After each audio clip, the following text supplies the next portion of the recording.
and his silver eyes met hers with an intensity that burned hotter than any fire. "I am Theron, Alpha, King of the Northern Pack, and I have just become forever in your debt." The world went black, but Sarah's heart, against all logic, against all reason, kept beating. Chapter 1. The Unwanted Daughter. 3 weeks earlier, Sarah had learned to make herself small. It was a skill you developed when you were the village's favorite target, when your mother died birthing you and your father vanished into the northern forests before you could walk, when the only thing you inherited was copper hair too bright, eyes too green, and a grandmother who loved you but couldn't protect you. "Half-blood," the butcher's wife hissed as Sarah passed, clutching her basket of herbs. "Walking curse." Sarah kept her eyes down, kept walking. The morning market of Ashenvale was always worst on trade days. Too many people, too many opportunities for casual cruelty. "I heard her grandmother's sick again," someone whispered, not bothering to lower their voice. "Wasting away. Probably the girl's bad blood finally killing her." Sarah's fingers tightened on her basket until her knuckles went white. "Don't respond. Never respond. It only makes it worse." "Sarah." A warm voice cut through the malice. "There you are." Alara pushed through the crowd, her blonde hair gleaming in the sunlight like spun gold. The butcher's wife immediately smiled. Everyone smiled at Alara. She was the village healer's daughter, beloved by all, destined to marry the mayor's son. She was also the only person in Ashenvale who'd shown Sarah genuine kindness. "Walk with me?" Alara linked her arm through Sarah's, not waiting for an answer. Her presence was like a shield. The whispers stopped, the glares softened. No one wanted to offend Alara. "You shouldn't," Sarah started. "Shouldn't what? Walk with my friend?" Alara's blue eyes flashed with rare anger. "Ignore them, Sarah. They're small-minded fools." They walked in silence, until they reached the forest edge, where the market noise faded into birdsong and rustling leaves. "Your grandmother?" Alara asked softly. "Worse." Sarah's voice cracked despite her best efforts. "The fever won't break. She's not eating. I tried the remedies you taught me, but let me see her." Alara squeezed Sarah's arm. "This afternoon, I'll bring supplies from my mother's stores. We'll figure this out. We." Such a simple word, but it made Sarah's throat tight with emotion. When everyone else saw a curse, Alara saw a person worth saving.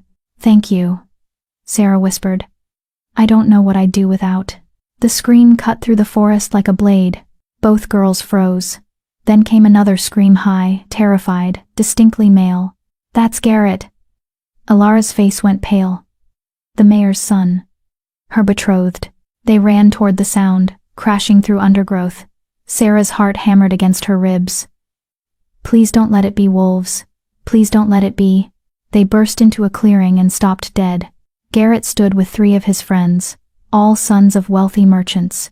They'd cornered something against a massive oak tree, something small and white, and a wolf pup? Sarah breathed. Not just any pup. Its fur was the color of fresh snow, unmarked by the gray or brown typical of forest wolves, but its eyes bright amber, too knowing, locked onto Sarah with an intelligence that sent chills down her spine. "Stay back." Garrett brandished a thick branch like a club. "The beast tried to attack me." That was a lie. Sarah could see it in the pup's stance, defensive, terrified, but not aggressive. It couldn't have been more than a few weeks old. "Garrett, it's just a baby," Alara said carefully. "Let it go. It's more scared than—" "Are you mad?" One of Garrett's friends, Thomas, the blacksmith's son, hefted a rock. "It's a wolf. Kill it now before it grows big enough to kill us." "No." The word burst from Sarah before she could stop it. 4 pairs of eyes swiveled to her. Garrett's lip curled. "The half-blood speaks," he drawled. "Tell me, Sarah, does your cursed blood make you sympathetic to monsters?" His friends laughed. Alara stepped forward, her healer's authority clear in her voice. "Garrett, this is cruel. The pup is no threat. Let it. I'll do what I want, Alara." Garrett's voice turned cold. "Or have you forgotten that you're my betrothed? Not this creature's defender?" The words hit Alara like a slap. Her face flushed, but she held her ground. "Cruelty to animals is beneath you." "Fine." Garrett lowered his branch with exaggerated courtesy. The half-blood can save it, then. If she wants to risk the wolf's teeth, let her. It was a trap. Sarah knew it was a trap. If she stepped forward, they'd mock her. If the pup bit her, which terrified creatures often did, they'd say her curse attracted monsters. If she walked away, she'd be proving she was a coward. No winning, she thought bitterly. There's never any winning. But the pup's eyes found hers again, and Sarah saw something she recognized. Please, please help me. She'd been that creature too many times to count. I'll take it, Sarah said quietly, setting down her basket. Sarah, you don't have to bran. Alara began. I'll take it, Sarah repeated, walking forward with slow, measured steps. Garrett and his friends backed away, grinning like this was the finest entertainment they'd seen all week. The pup watched Sarah approach, its tiny body trembling. I won't hurt you, Sarah murmured, crouching low to make herself less threatening. I promise. I just want to help. The pup's ears flicked forward, listening. Sarah extended her hand slowly, letting the pup catch her scent. Her grandmother had taught her this: how to approach scared animals. Move slow, speak soft, never corner, always give them a choice. For a heartbeat, nothing happened. Then the pup took one shaking step forward. Another. Its cold nose touched Sarah's palm, and something electric jolted through her like lightning contained in fur and bone. The pup's eyes widened. Sarah gasped. For just a moment, she felt something, a presence, vast and ancient, regarding her with shocked recognition. Then it was gone, and there was only a frightened baby animal pressing against her hand. Good, Sarah breathed. That's good. Come here now. She scooped the pup into her arms. It weighed almost nothing, all fur and fragile ribs. The poor thing was starving. Congratulations, Garrett called mockingly. The half-blood has a wolf. How fitting. His friends laughed as they walked away, shoving each other. Alara lingered, her expression torn between concern and something else. Something that looked like fear. Sarah, that's not a normal wolf, Alara whispered. Its color, its size. I've never seen anything like it. I know. Sarah held the pup closer. It buried its face against her chest, seeking warmth. But I couldn't leave it. Your grandmother needs you. How will you care for a wolf pup too? I'll manage. Sarah met Alara's eyes. I always manage. Alara sighed, then smiled sadly. You do. You really do. She glanced back toward where Garrett had disappeared. I should go. But I'll come tonight with the medicine. I promise. After Alara left, Sarah stood alone in the clearing with the wolf pup. It had stopped trembling, and now watched her with those unnervingly intelligent amber eyes. You're going to be trouble, Sarah told it. Aren't you? The pup made a sound, something between a whimper and a chirp, that sounded distinctly like agreement. Despite everything, the cruelty, the worry, the impossible situation, Sarah laughed. It felt good to laugh. Come on then, she said, gathering her basket with one hand while keeping the pup secure with the other. Let's get you home. Grandmother will have opinions, but, well, we'll figure it out. As she walked back toward the village, the pup's weight warm against her chest, Sarah felt something she hadn't felt in years. Purpose. Something needed her. Something chose her, not despite what she was, but maybe because of it. She didn't know that this moment, this choice, would change everything. She didn't know that the pup pressing against her heart was the son of the most powerful alpha in the Northern Territories. She didn't know that 3 weeks from now, she'd burn for this choice. But she'd make the same decision anyway. Because Sarah had learned to make herself small. Yes, but she'd never learned to walk past something suffering, and that would make all the difference. Chapter 2. The Alpha's Son. Sarah's grandmother lived in a cottage at the very edge of Ashenvale, far enough from the village center that people could pretend she didn't exist, close enough that they could blame her when crops failed or livestock sickened. The cottage was small but sturdy, built by Sarah's grandfather decades ago. Wild roses climbed the stone walls, and herbs grew in careful rows along the south side. It was the only place Sarah had ever felt safe. She pushed through the wooden door, the wolf pup still cradled against her chest. Grandmother? She called softly. The main room was dim, curtains drawn against the afternoon sun. A fire burned low in the hearth, barely enough to keep the chill away. And there, in the bed near the window, lay the woman who'd raised her. Grandmother Miriam had been beautiful once Sarah had seen the faded portrait on the mantel. Raven black hair, sharp cheekbones, eyes like polished jade. But sickness had hollowed her out, leaving only papery skin stretched over fragile bones. Still, when those jade eyes opened and found Sarah, they sparked with the fierce intelligence that had kept them both alive all these years. "Child," Miriam's voice was barely a whisper. "You're back. Did you get the feverfew?" "Yes," and Sarah hesitated. "I brought something else." She approached the bed, and the wolf pup's head popped up, alert. Miriam's eyes widened. "Sarah, tell me you didn't." "I couldn't leave it, grandmother. Garrett and his friends were going to kill it." Miriam was silent for a long moment, studying the pup with an intensity that made Sarah nervous. Then, impossibly, the old woman smiled. "Come here," she beckoned. "Both of you." Sarah knelt beside the bed. The pup, sensing no threat, stretched its neck to sniff Miriam's extended hand. The old woman's fingers trembled as she stroked the white fur. "Silver-white coat," Miriam murmured. "Amber eyes. Oh, child, do you know what you found?" "A wolf pup that was going to die if I didn't help," Sarah said firmly. "This is no ordinary wolf." Miriam's eyes met Sarah's, suddenly more alert than she'd been in weeks. "This is a child of the Northern Pack." Sarah's blood went cold. Everyone knew the stories, the wolves that walked like men, the alpha kings who ruled the deep forests, the ancient packs that had existed long before humans built their villages. But they were just stories, warnings to keep children from wandering too far into the woods. "Grandmother, that's just legend?" Miriam coughed, her whole body shaking. Sarah quickly poured water from the pitcher, helping her drink. When the coughing subsided, Miriam gripped Sarah's hand with surprising strength. "Your mother knew the truth. Your father learned it. And now you've stumbled into it." "What are you talking about?" Miriam's eyes drifted to the portrait on the mantel, but not to her own younger face.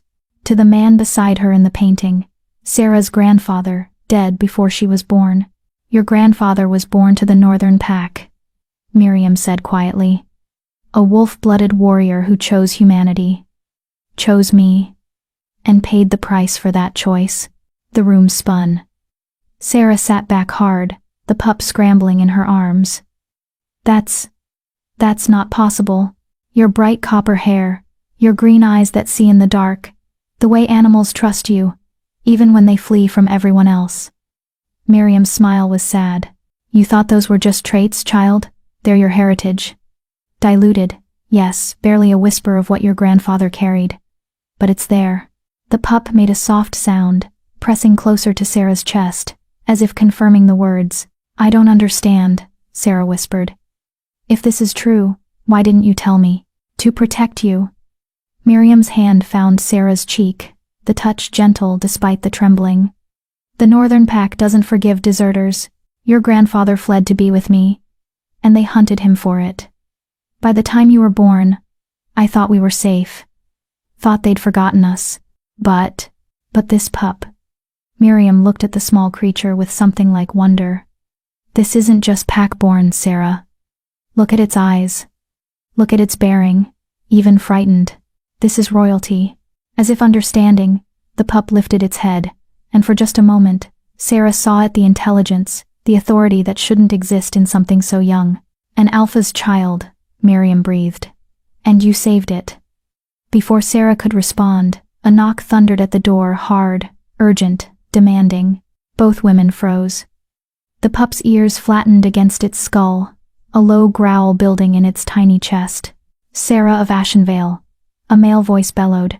"Open this door by order of the village council." Sarah's heart dropped. The council only came when someone was being accused of something serious.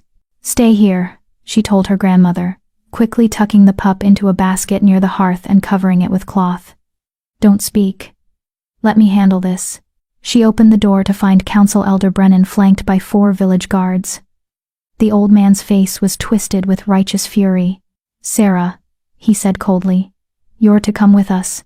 On what charge? Theft. Alara, the healer's daughter, has accused you of stealing medicine from her family's stores. The world tilted. What? That's insane. Alara is my friend. She'd never. She witnessed you in the storage room this morning, filling your basket with herbs and tinctures that don't belong to you. Brennan's voice carried the weight of judgment already past. Given your grandmother's illness and your unfortunate circumstances, we understand the desperation, but theft is theft. I didn't steal anything. Sarah's voice cracked. Check my basket, everything I have. I gathered from the forest or traded for. We will examine the evidence, Brennan said. At your trial, tomorrow at dawn. Trial? Sarah's legs nearly gave out. This is a mistake. Let me talk to Alara, she'll tell you. The healer's daughter has made her statement. You'll have your chance to defend yourself before the council. Brennan nodded to the guards. Take her. Rough hands grabbed Sarah's arms. She struggled, panic rising like bile in her throat. Wait, my grandmother is sick. She can't be left alone. Your grandmother's condition is unfortunate, Brennan said, without sympathy. But it doesn't excuse theft. Someone will check on her. Please.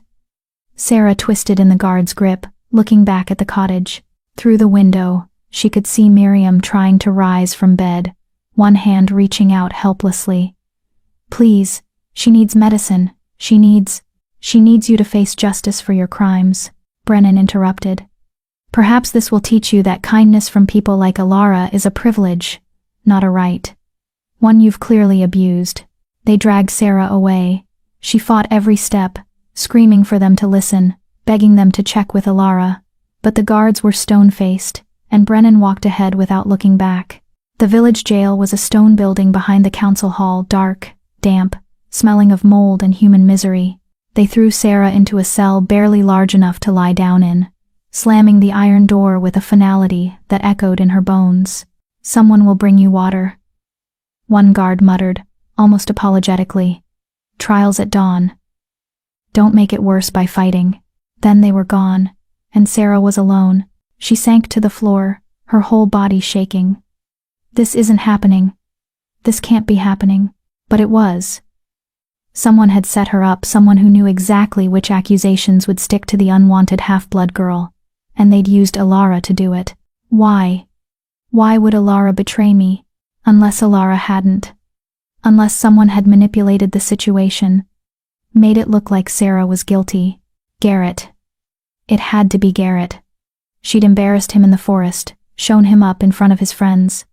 This was his revenge. Sarah pressed her forehead against the cold stone wall, and let herself cry for her grandmother dying alone, for the wolf pup that would starve without care, for the friendship she'd thought was real, but apparently meant nothing, for herself, and the life that kept taking everything she tried to hold on to.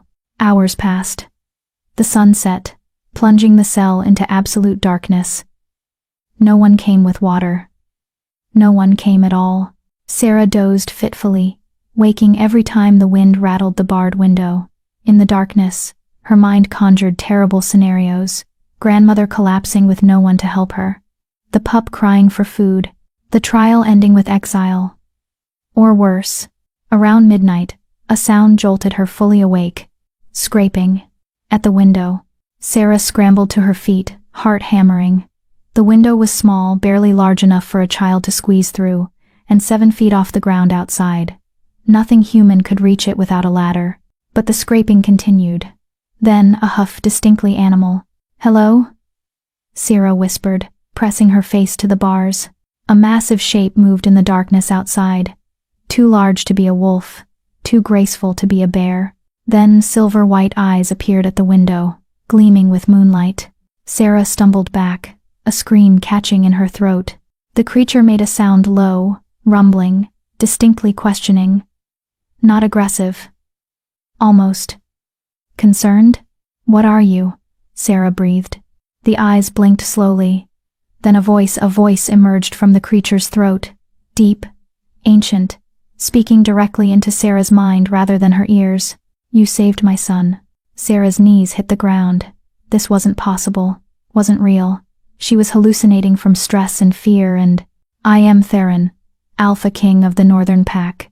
and I have come to ask why a human girl would risk herself for a wolf pup she'd never met. The voice was overwhelming, not cruel, but so powerful it made Sarah's bones ache. She forced herself to speak through the terror, because he was scared, because those boys would have killed him, because I couldn't. Her voice broke. I couldn't just walk away. Silence. Those silver eyes studied her with an intensity that felt like being dissected. Your blood carries pack lineage, the voice said finally, faint but present. You are descended from wolves who chose humanity. My grandfather, Sarah whispered. My grandmother just told me. Miriam. Something like recognition colored the mental voice. She was the reason one of our finest warriors abandoned his oaths. We thought the bloodline dead, but here you are, bearing the mark of our people, despite never knowing what you carried. I don't understand what you want from me. My son is still with you, still under your care. I was arrested, Sarah said bitterly. They think I'm a thief. At dawn, they'll probably exile me. Your son is alone in my cottage with my dying grandmother. More silence.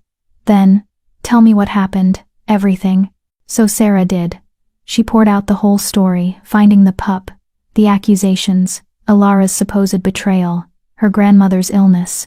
She had nothing left to lose. And something about the ancient presence made lying impossible. When she finished, the silver eyes blazed brighter. You were betrayed by those you trusted, punished for showing mercy. The Alpha King's voice carried an edge like drawn steel. And now you will die in this cage while your grandmother perishes and my son starves. Yes, Sarah said flatly. That's exactly what will happen.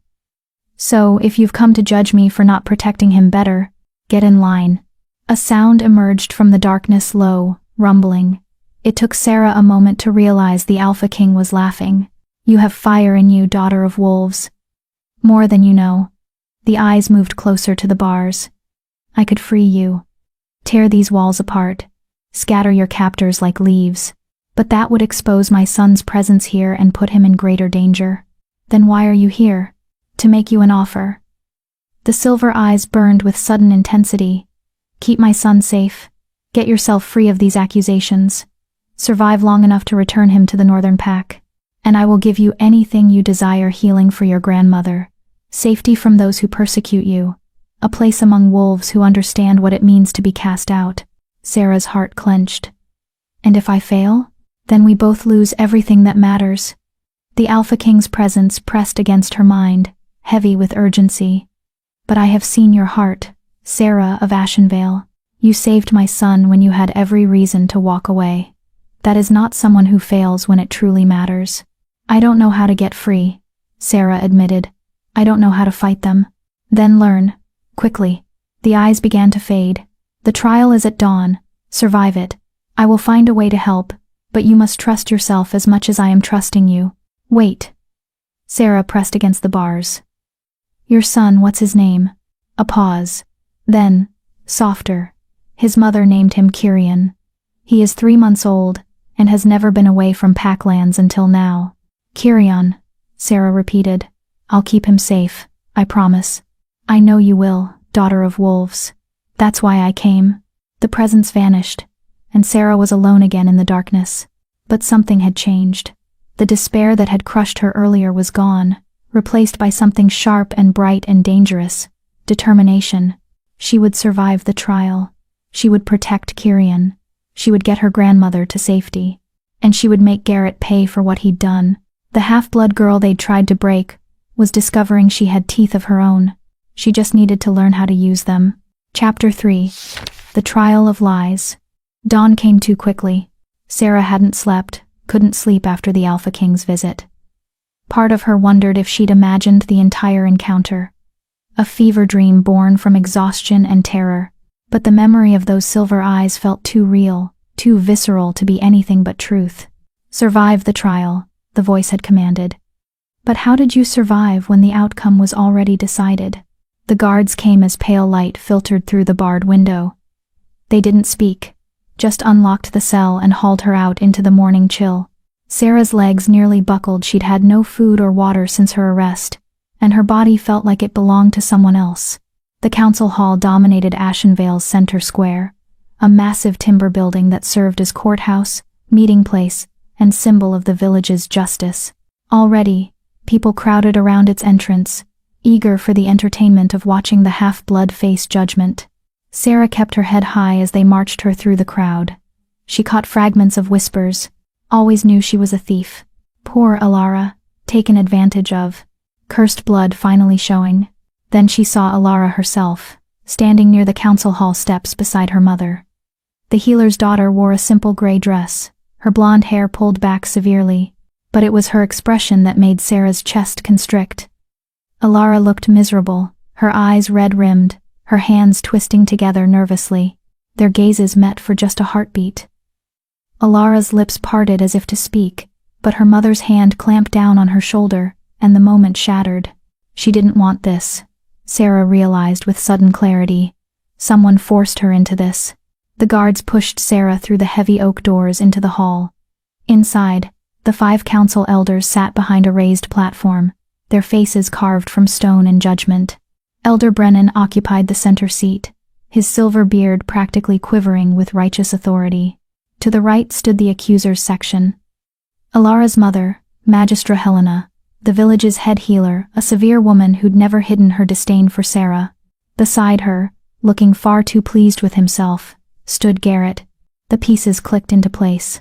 Garrett had manipulated this, used his influence, his betrothal to Alara, to force the healer's daughter into making false accusations. And Helena, who'd always wanted her daughter to marry into power, had gone along with it.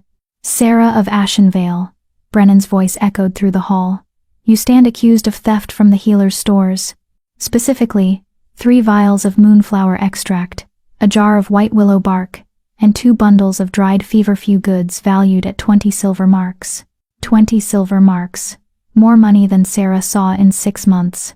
The number was deliberately inflated to make the crime seem worse. How do you plead? Not guilty, Sarah said clearly. Her voice didn't shake. She wouldn't give them that satisfaction. Magistra Helena. Brennan gestured to the healer. Present your evidence. Helena stepped forward, radiating professional outrage. 3 days ago, I conducted inventory of our medical stores. Everything was accounted for. Yesterday morning, my daughter Alara found Sarah in our storage room. When confronted, Sarah fled. Later investigation revealed the missing items. Lies. Casual, confident lies delivered with the authority of someone who'd never been questioned. I was never in your storage room, Sarah said. I gathered herbs in the forest, as I always do. I can show you the exact locations. Wild herbs. Helena's lip curled. Convenient that you'd claim to find the exact same rare herbs we stock. Moonflower extract doesn't grow in these woods, girl. It's imported from the southern coast, at great expense. Sarah's mind raced. Moonflower extract, she'd never even seen it, let alone stolen it. Then search my home. If I stole your medicines, they'll be there. Already done, Brennan said coldly. Your cottage was examined this morning. Sarah's blood went ice cold. Grandmother, Kirion, and? She forced out. We found this. Brennan held up a small glass vial filled with pale blue liquid. Hidden beneath your grandmother's mattress. Moonflower extract. The hall erupted in gasps and muttered accusations. Sarah stared at the vial, her mind refusing to process what she was seeing. Someone had planted it. Someone had gone into her home, past her dying grandmother, and planted evidence. That's not mine, she said. But her voice was lost in the crowd's noise. Silence. Brennan slammed his staff against the floor. The evidence is clear. Sarah of Ashenvale, you stole medicine to treat your grandmother's illness. If I stole medicine for my grandmother, why would I hide it instead of using it? Sarah's voice cut through the hall like a blade. That makes no sense. For just a moment, uncertainty flickered across Brennan's face. Around the hall, people shifted uncomfortably. It was a good point. Then Garrett stepped forward, his expression dripping with false sympathy. Perhaps, he said smoothly. Sarah hid the medicine because she knew it was stolen. Maybe she planned to use it slowly, to avoid suspicion, or perhaps... He paused for effect. Perhaps her guilt overcame her greed. Guilt? Sarah nearly laughed. You want to talk about guilt? Careful, half-blood. Garrett's voice dropped to a dangerous whisper. You're already facing exile. Don't make it worse. The threat was clear. Keep talking, and the punishment would escalate. But Sarah was done being careful. Done being small. Yesterday in the forest, she said loudly, addressing the entire hall. Garrett and his friends cornered a wolf pup. They were going to kill it for sport. I intervened. And now, less than a day later, I'm on trial for crimes I didn't commit. Convenient timing, wouldn't you say? This is absurd, Garrett scoffed. Are you truly suggesting I fabricated charges because you embarrassed me over a wild animal? Yes, Sarah said flatly. That's exactly what I'm suggesting. The hall exploded into chaos. Garrett's face flushed dark red. Helena looked murderous. But in the crowd, Sarah saw doubt creeping into people's faces. They knew Garrett's temper, knew his pride. Enough. Brennan's roar silenced everyone. These are serious accusations, girl. Do you have any proof? Any witnesses who can verify your version of events? Sarah's heart sank. Alara had been there. Alara had seen everything. But Alara stood beside her mother, silent and pale. And Sarah understood with crushing certainty that her friend couldn't speak. Alara was there, Sarah said anyway, meeting the healer's daughter's eyes across the hall. She saw Garrett threatening the wolf pup. She knows I'm telling the truth. Every gaze swiveled to Alara. The girl's face went ghost white. Her mother's hand tightened on her shoulder like a claw. Alara, Brennan said. Is this true? The silence stretched impossibly long. Sarah watched Alara's internal struggle play across her face. Duty versus friendship, safety versus truth. The girl's eyes filled with tears. Alara's voice cracked. I saw Sarah with a wolf pup, yes. But Garrett was protecting us. Helena interrupted smoothly. The creature was dangerous. My daughter told me everything. Sarah's version is a desperate distortion of events. That's not Alara started. Alara. Her mother's voice was pure ice. Remember yourself. Remember your place. And just like that, Sarah watched her last hope crumble. Alara's face collapsed, tears streaming freely now, but she nodded once. A tiny, broken surrender. The wolf was dangerous, Alara whispered. Garrett was, protecting us. The lie hung in the air like poison. Sarah felt something inside her crack, not her spirit, but her last illusion that friendship could survive in a world this cruel. So, Brennan said with finality, we have evidence of theft, testimony from the victim, planted medicine in your home, and now proven dishonesty about yesterday's events. Sarah of Ashenvale, the council finds you. The doors burst open. A figure strode into the hall, tall and commanding despite her age. Sarah's grandmother, Miriam, leaning heavily on a walking stick but moving with fierce determination.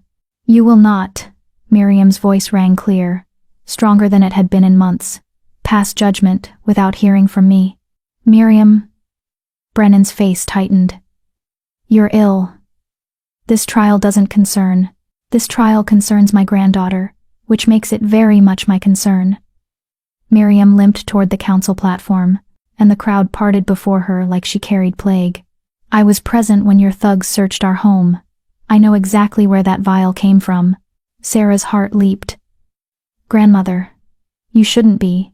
Quiet, child. Miriam's jade eyes blazed with the fire Sarah remembered from childhood.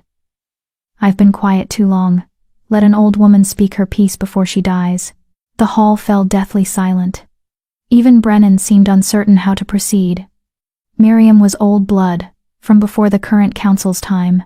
She commanded a respect that even they couldn't quite dismiss.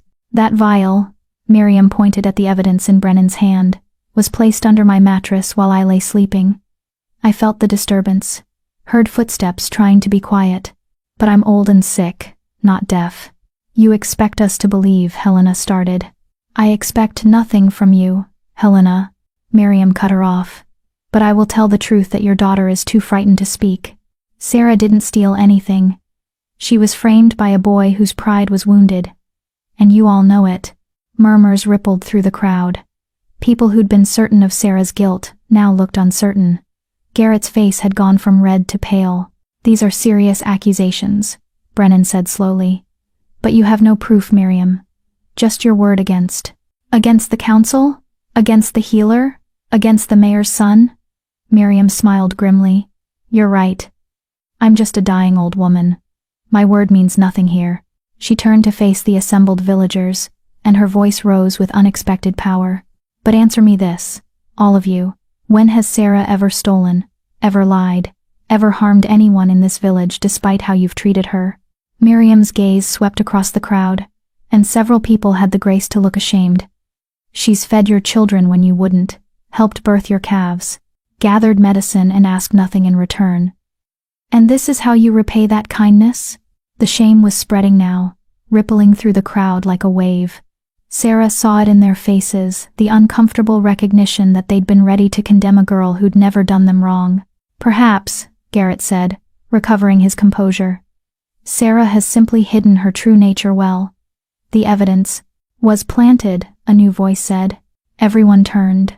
There, standing at the edge of the crowd, was Thomas, the blacksmith's son who'd been with Garrett in the forest. "Thomas." Garrett's voice carried a warning. "Don't." "I'm sorry," Thomas said, and he looked genuinely miserable. "I can't do this anymore. Garrett, you told me it was just a prank. You said we'd scare her, make her look foolish. You never said—" He swallowed hard. "I was there when you took that vial from the healer's stores. You said it was for the prank. I didn't know you were going to make it look like she stole it." The hall erupted. Garrett lunged toward Thomas, but the guards moved faster, restraining him. Helena looked like she might faint. "And Brennan?" Brennan looked at the mayor's son with something very close to murder in his eyes. "Is this true?" The elder's voice was deadly quiet. "He's lying." Garrett thrashed in the guard's grip. "The half-blood has bewitched him somehow, made him—" "I'm not bewitched," Thomas said firmly. "I'm just done watching innocent people suffer because you can't handle embarrassment." The proof cascaded after that. Another of Garrett's friends came forward, guilt written across his face. Then another. The conspiracy unraveled like cheap thread, exposing the rot beneath. Garrett had stolen the medicine. Garrett had planted the evidence. Garrett had pressured Alara into lying, using her mother's ambitions and her own fear of losing her betrothal as leverage. By the time the confessions finished, Garrett was screaming incoherently, threats and curses spilling from his mouth. The mayor's son, the golden boy, revealed as petty and cruel, Sarah of Ashenvale. Brennan's voice was thick with something that might have been shame. "The council finds you innocent of all charges. You are free to go. No apology. No acknowledgement of what they'd almost done. Just a dismissal, as if the last day of terror had been a minor inconvenience." Sarah walked toward her grandmother, her legs shaking with released tension. Miriam pulled her into a fierce embrace. "You're safe," the old woman whispered. "You're safe now." But Sarah knew better. She'd seen the hatred in Garrett's eyes as the guards dragged him away, seen Helena's cold promise of retribution. This wasn't over. This was just beginning. As they left the council hall, Sarah heard it, a distant sound, barely audible over the crowd's noise. A howl, high and frightened, coming from the direction of her cottage. "Kirian, we need to hurry," Sarah told her grandmother. "Something's wrong." They hurried through the village as fast as Miriam's weakened body allowed.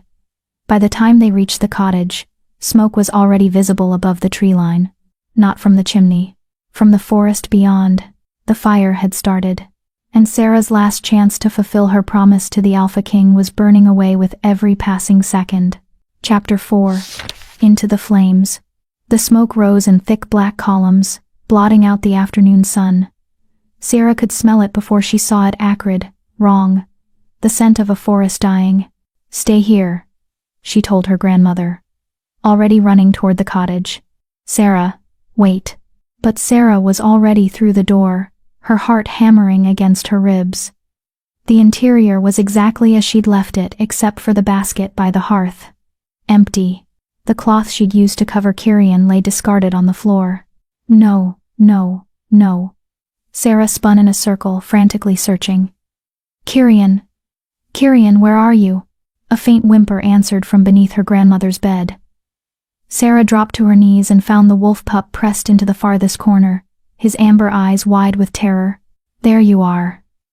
Relief flooded through her as she coaxed him out. It's okay, I'm here now. Kyrian's ears flattened, and a low growl rumbled in his small chest. Not at her. At something beyond the window. Sarah turned and saw it, flames dancing through the forest, racing toward the cottage with unnatural speed. This wasn't a normal forest fire spreading gradually through underbrush. This was too fast, too purposeful. This was deliberate. We have to go. Sarah scooped Kyrian into her arms and ran outside. Her grandmother stood in the garden, staring at the approaching inferno with horrified understanding. They said it, Miriam whispered, to destroy any evidence of Garrett's crimes, to silence anyone who might speak against him. Grandmother, we need to run. Where? Miriam gestured weakly at the forest. The fire's coming from 3 sides. They've boxed us in against the cliffs. Sarah's blood turned to ice. The cliff's massive rock formations that bordered the eastern edge of Ashenvale's territory. Beautiful, deadly, and completely impassable. If they ran toward the village, they'd be heading straight into the people who wanted them gone. If they ran toward the forest, they'd burn. There has to be a way, Sarah said desperately. The creek bed is dry this time of year. The fire will jump it easily. Miriam's hand found Sarah's face, gentle despite the trembling. Child, listen to me. You need to take the pup and run. Head north, toward the deep forest. The northern pack will protect you. I'm not leaving you. You don't have a choice. Miriam's jade eyes were calm, accepting. I can't run, Sarah. This fever has consumed everything I had left.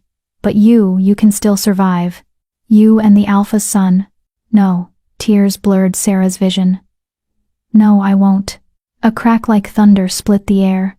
One of the massive oaks at the forest's edge exploded into flames, showering sparks across the cottage's thatched roof. Within seconds, the roof caught fire. Everything was burning. Sarah grabbed her grandmother's arm, trying to pull her toward the only clear path, a narrow game trail that led deeper into the forest. Maybe if they moved fast enough, they could outrun the flames. Maybe. Miriam's legs gave out. The old woman collapsed. Her breathing labored, her skin gray. The journey from the cottage to the council hall and back had used everything she had left. Go! Miriam gasped. Please, Sarah. Let me die knowing you lived. I can carry you. You can't. Miriam's hand gripped Sarah's with surprising strength. But you can save that pup. You can honor your promise to the Alpha King. Don't let my death be for nothing. Kyrian whimpered in Sarah's arms, pressing against her chest. The heat was becoming unbearable, the smoke thick enough to choke on. The fire roared closer, a living wall of destruction. Sarah had seconds to decide. Save herself and Kyrian, or die here with her grandmother trying to carry someone who couldn't be saved. It was the cruelest choice she'd ever faced. I love you, Sarah sobbed, pressing her forehead against Miriam's. I love you so much. I know, child. Miriam's smile was peaceful, even as flames consumed the cottage behind her. Your grandfather is waiting for me. I'm ready to go home. Then she pushed Sarah away with the last of her strength. Run, Sarah, run. She ran with tears streaming down her face, with Kyrian clutched against her chest, with her grandmother's final command echoing in her skull. The game trail was barely visible through the smoke. But Sarah's eyes, those strange green eyes that saw better in darkness, picked out the path. Behind her, the cottage collapsed in a shower of sparks and screaming timber. Sarah didn't look back. Couldn't look back.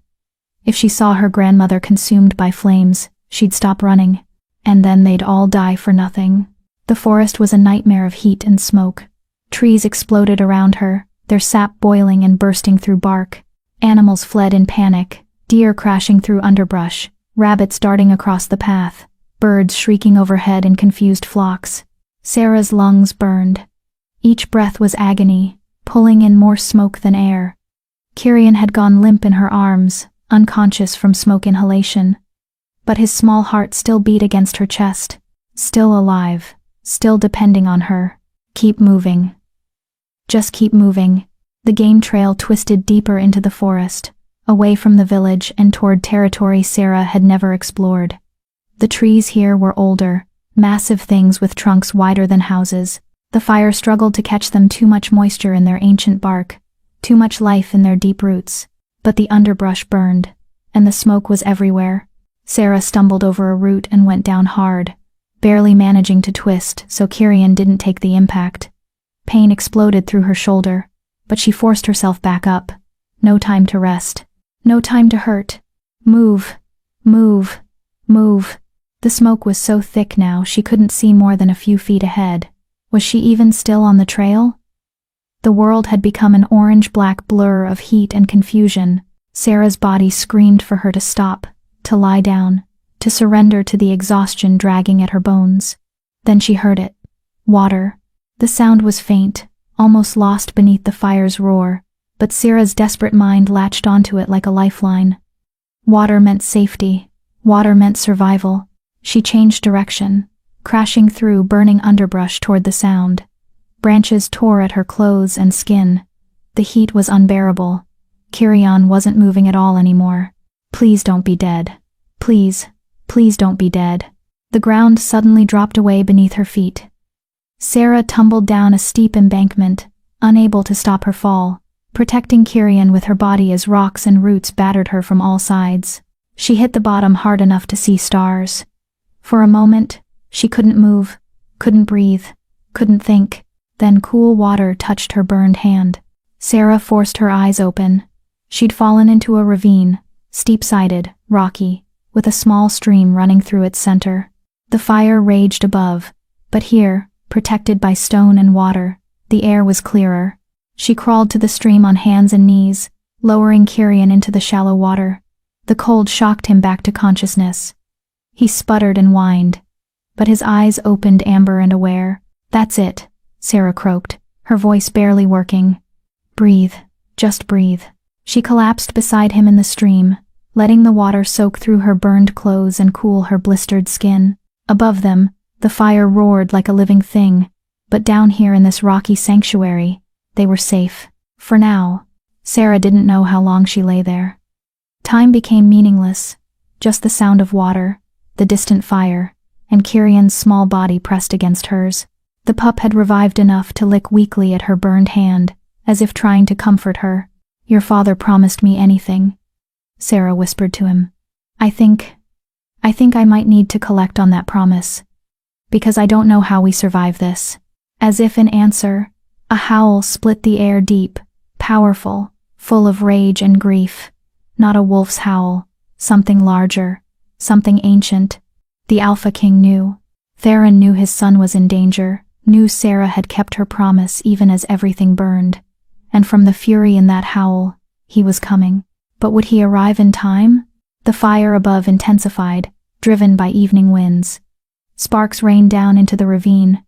The stream would protect them from direct flames, but smoke inhalation would kill just as surely.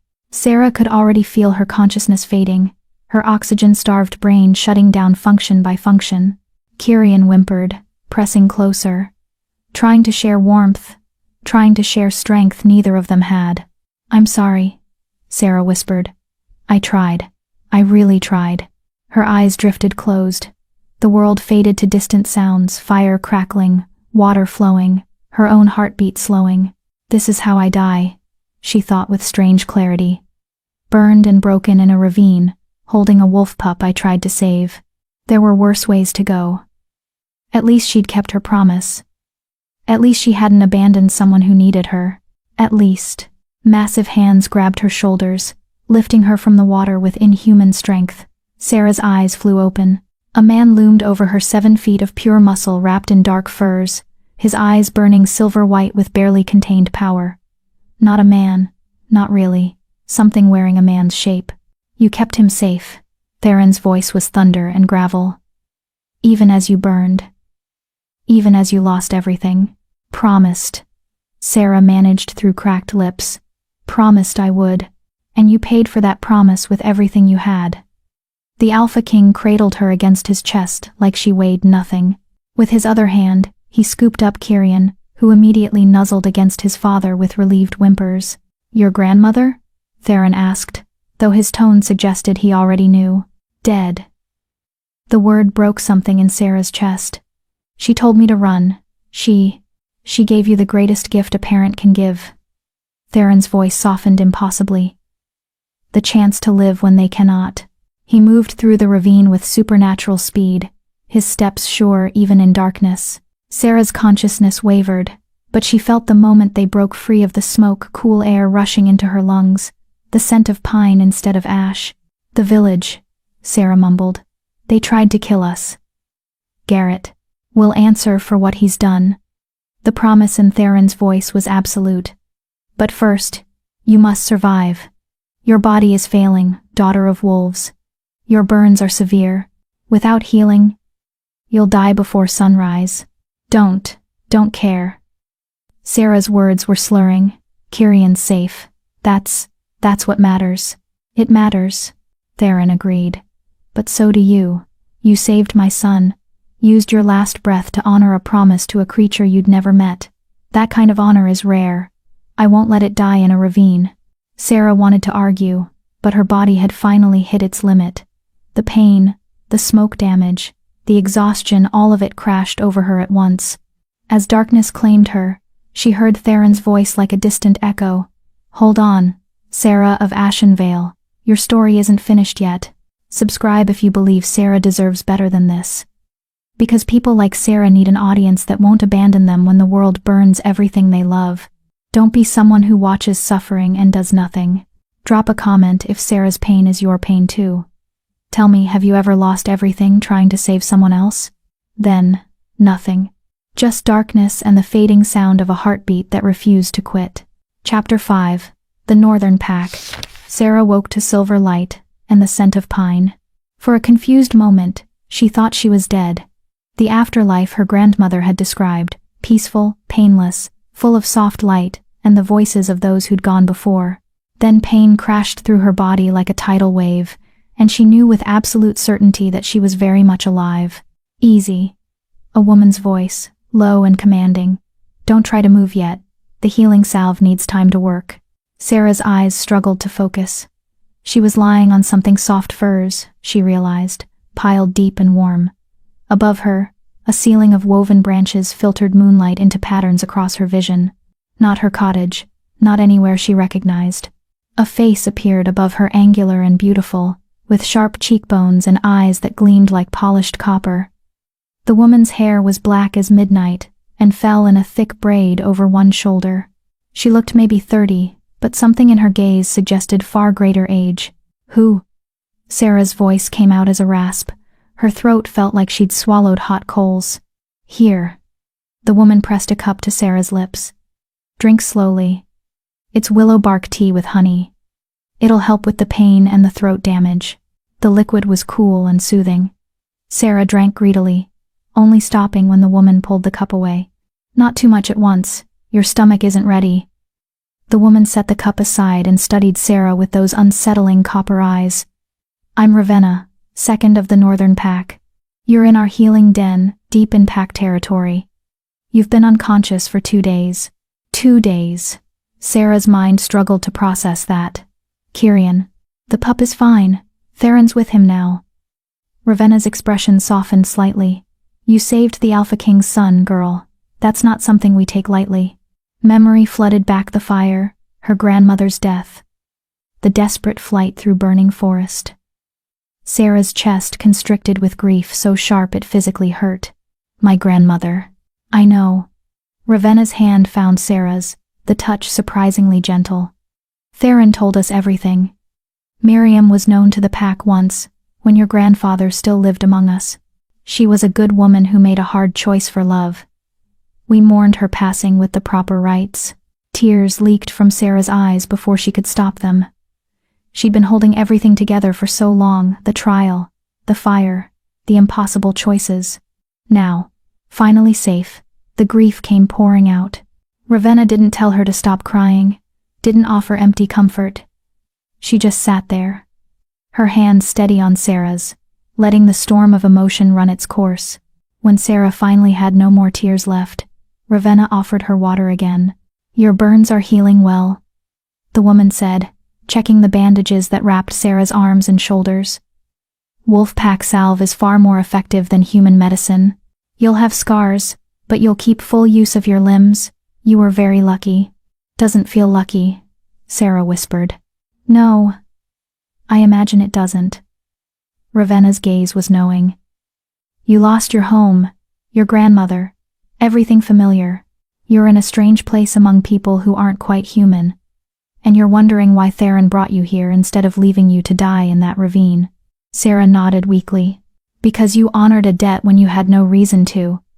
Because you chose mercy when cruelty would have been easier. Because... Ravenna paused, choosing her words carefully.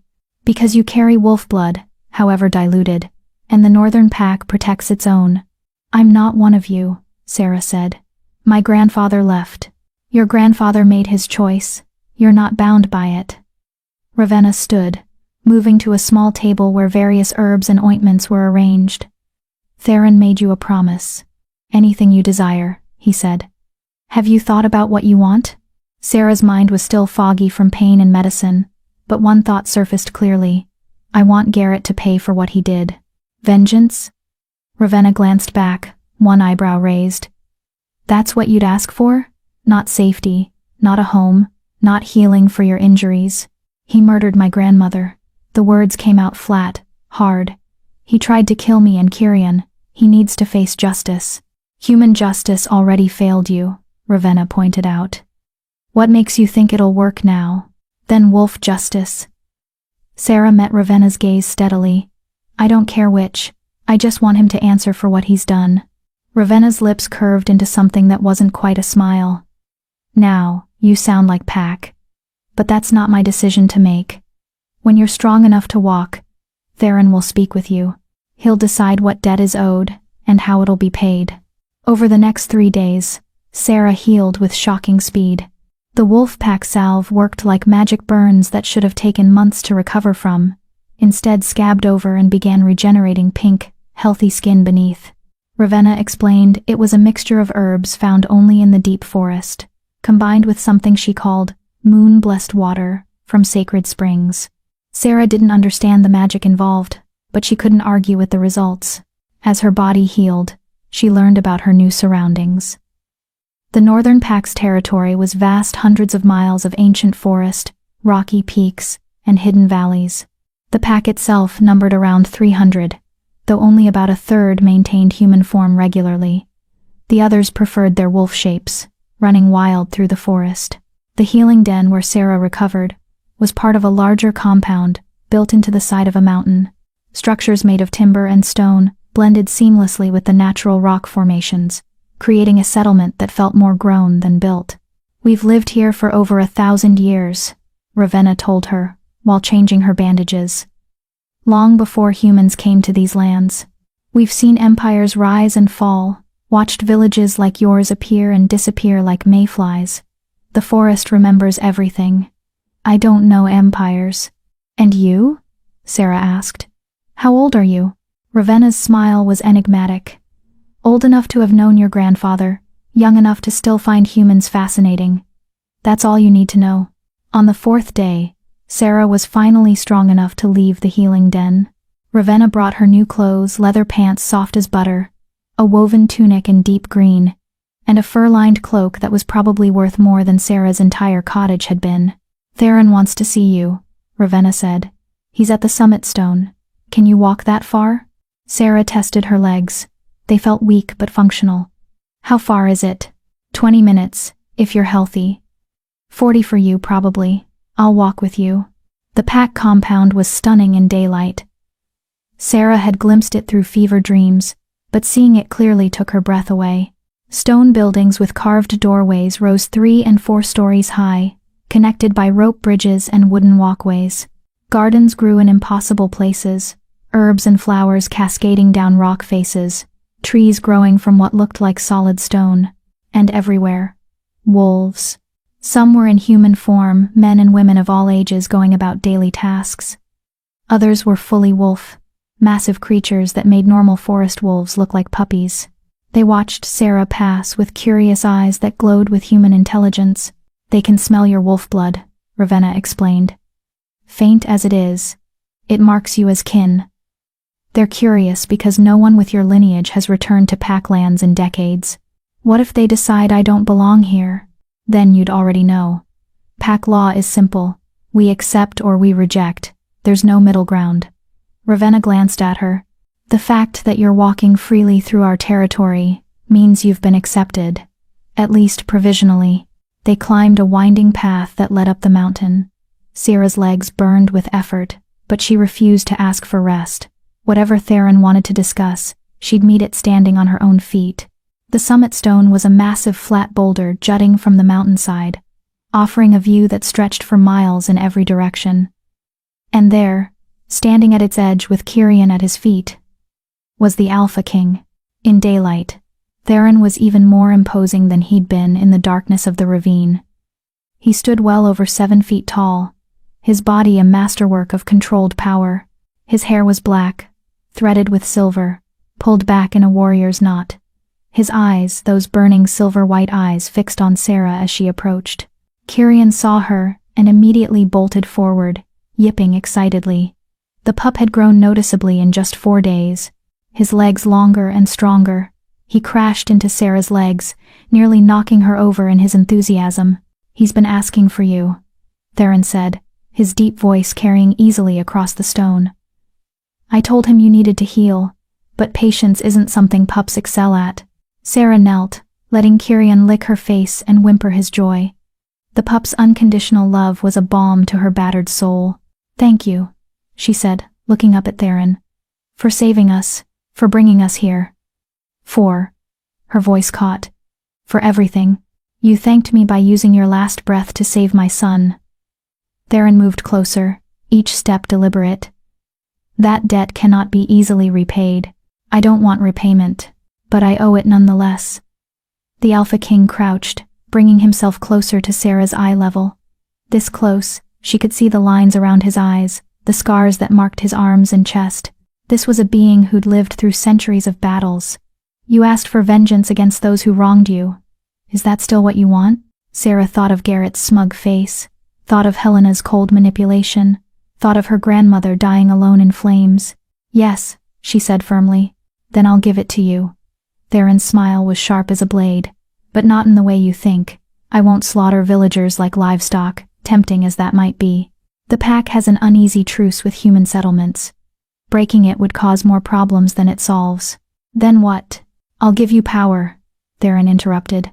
"I'll give you a choice. You can stay here, safe and protected, and I'll handle your enemies my way. Or," his silver eyes gleamed with something dangerous, "or I can give you the means to handle them yourself." Sarah's heart began to pound. "How?" "There's a ritual," Theron said slowly. "Ancient, dangerous, used only in the most extreme circumstances. It can awaken the wolf blood sleeping in your veins, not enough to make you full pack. Your human heritage is too strong, but enough to give you strength, speed, healing beyond what normal humans possess, enough to make you formidable." "What's the catch?" Sarah asked. Because there was always a catch. "The ritual might kill you." Theron's expression was grave. "Your body is 1/4 wolf at best. The transformation could tear you apart. Even if you survive, you'll be neither fully human nor fully wolf. You'll belong nowhere, caught between 2 worlds." "I already belong nowhere," Sarah said bitterly. "The humans rejected me before this. What do I have to lose?" "Your life," Ravenna said quietly from behind her. "Your humanity. Your choice to walk away from all of this and start fresh somewhere else." Theron nodded. "She's right. You could leave this place, travel to the southern cities where no one knows your name. Start over. I'll give you gold, supplies, letters of introduction. You could have a normal human life." It was tempting. For a moment, Sarah let herself imagine it a new city, a new name. No one knowing about half-blood curses or dead grandmothers or fires that consumed everything. Then she thought of Garrett walking free, thought of Helena facing no consequences, thought of her grandmother's death being forgotten like it meant nothing. "No," Sarah said. "I want the ritual. I want the power to make them answer for what they've done." even if it kills you? Even then, Sarah met Theron's burning gaze without flinching. Because at least I'll die trying to get justice instead of running away. Silence stretched between them. Kyrian whimpered softly, pressing against Sarah's leg as if sensing the gravity of the moment. Finally, Theron stood. Then we'll perform the ritual at the next full moon. 3 nights from now. Use that time to prepare yourself, to be certain of this choice. Once begun, the ritual cannot be stopped. I'm certain now, Sarah said. Nevertheless, 3 nights. Theron's voice carried the weight of command. Ravenna will train you, teach you what you need to know. And Sarah, he paused. If you survive this, you'll owe the pack a debt of your own. Power always comes with a price. What kind of debt? That depends on what you become. Theron's smile was enigmatic. Survive first, then we'll discuss what comes after. He shifted, then his form blurring, collapsing, reforming in the space of a heartbeat. Where the man had stood, a massive wolf now sat, silver-white fur, eyes like captured moonlight, easily the size of a horse. Kyrian yipped excitedly and bounded after his father, as Theron loped away across the summit stone, disappearing into the forest with supernatural grace. Sarah stood there, her decision made, her fate sealed. In 3 nights, she'd either gain the power to face her enemies, or she'd die in the attempt. Either way, the half-blood girl who'd learned to make herself small was about to become something else entirely. Subscribe if you're the type of person who roots for the broken. Because Sarah needs an audience that believes in second chances, in justice earned through fire and pain. Comment. What would you do in Sarah's position? Would you choose safety or vengeance? Tell me. Something fierce, something dangerous, something that refused to stay small ever again. Chapter 6. The Awakening. The 3 days before the full moon were the hardest of Sarah's life. Ravenna trained her with relentless intensity, pushing her healing body to limits she didn't know existed. They started before dawn and didn't stop until well after dark, with only brief breaks for food and water. The ritual will test every part of you, Ravenna explained on the first morning, leading Sarah to a clearing deep in the forest. Your body, your mind, your spirit. If any part of you is weak, the transformation will find that weakness and exploit it. You need to be as strong as possible. Going in. I can barely walk without my legs shaking, Sarah pointed out. How am I supposed to get strong in 3 days? You won't. Ravenna's smile was sharp. But you'll learn to push through weakness. That's more important. The training was brutal. Ravenna made her run through the forest until her lungs burned and her legs gave out, then made her get up and run more, made her climb cliff faces with her still healing hands until they bled through the bandages, made her fight clumsy, desperate attempts at combat that usually ended with Sarah face down in the dirt. Again, Ravenna would say. Every single time. Get up. Again. And Sarah got up. Again and again and again. Because stopping meant giving up. And Sarah was done giving up. On the second day, Ravenna brought her to a cave system deep beneath the pack compound. The tunnels twisted and turned in complete darkness, so black that Sarah couldn't see her own hand in front of her face. Your wolf blood gives you better night vision than normal humans, Ravenna said, her voice echoing off stone walls. But you've never learned to use it. Down here, you have no choice. Navigate these tunnels and find your way back to the surface. What if I get lost? Then you stay lost until you figure it out. Ravenna's footsteps faded. The ritual happens in darkness, Sarah. If you can't master the sphere, you won't survive what comes next. Sarah stood in the absolute dark, her heart hammering, panic rising in her throat. Every instinct screamed at her to run, to call for help, to refuse this impossible task. Instead, she closed her eyes, pointless in the darkness. But somehow it helped and breathed. Slow, steady. I can do this. I've survived worse than darkness. When she opened her eyes again, something had shifted. The darkness wasn't quite as absolute anymore. She could see barely, like shapes moving through deep water, the outline of the tunnel walls, the texture of stone, the subtle variations that marked different passages. Her wolf blood, awakening to necessity. It took her 6 hours to find her way out. 6 hours of wrong turns, dead ends, moments of despair when she thought she'd die down here in the dark. But when she finally emerged into daylight, filthy and exhausted and triumphant, Ravenna was waiting. 5 hours faster than I expected, the woman said with something like approval. You're learning. On the third day, Ravenna took her to the summit stone, where she'd first spoken with Theron. Today, you learn to listen, Ravenna said. Listen to what? Everything. Ravenna sat cross-legged on the stone, gesturing for Sarah to join her. The forest is never silent. It's constantly speaking, you just need to learn its language. Close your eyes. Tell me what you hear. Sarah closed her eyes and listened. At first, she heard only the obvious things wind through trees, birdsong, the distant rush of water. Deeper, Ravenna commanded. Stop listening with your ears.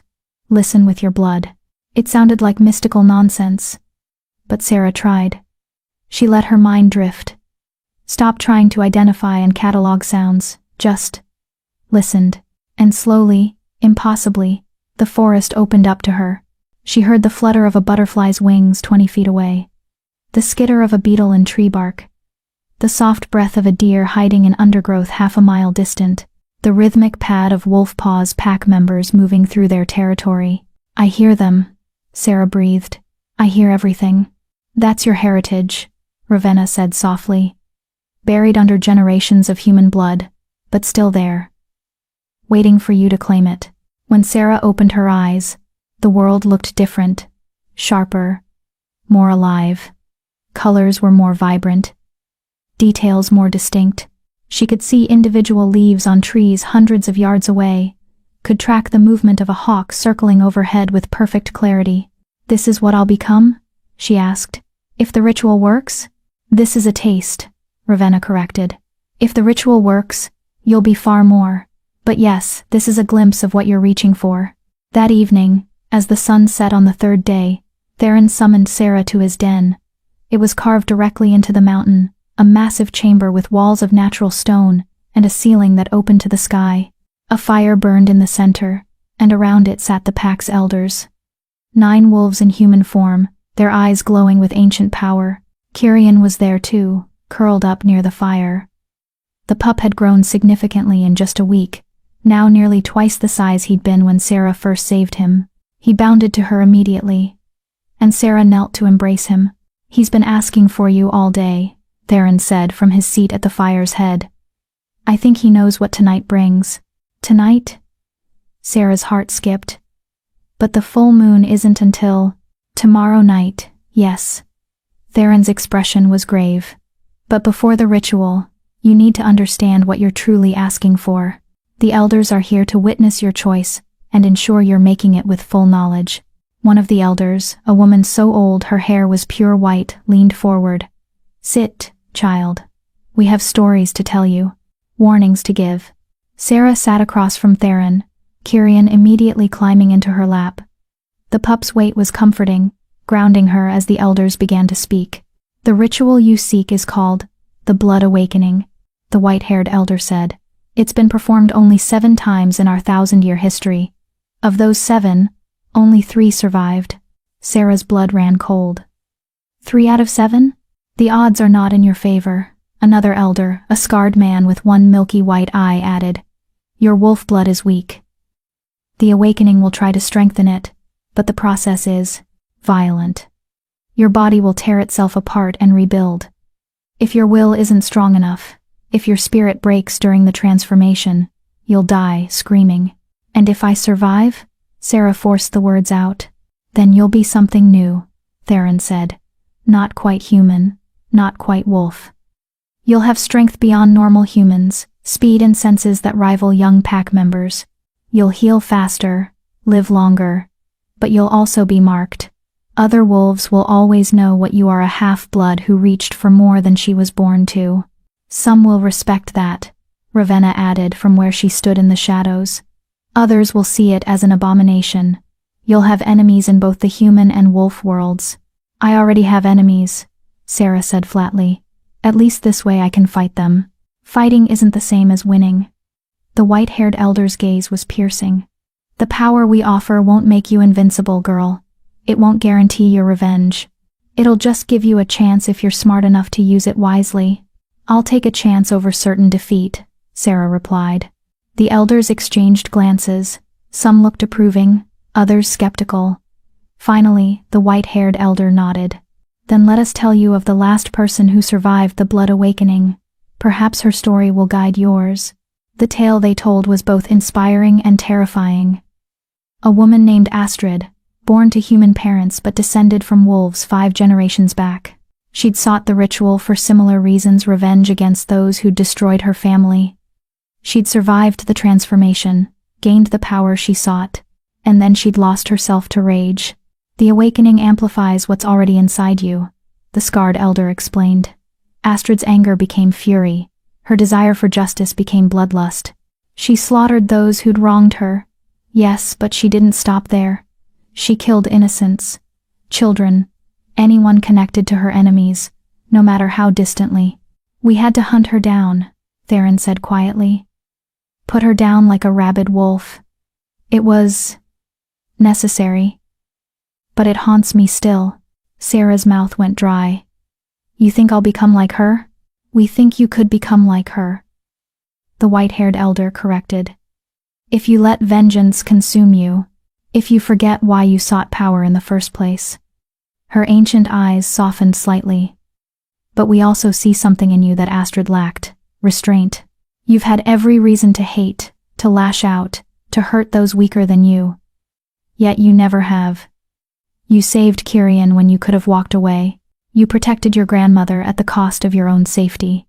You chose mercy, even when the world showed you only cruelty.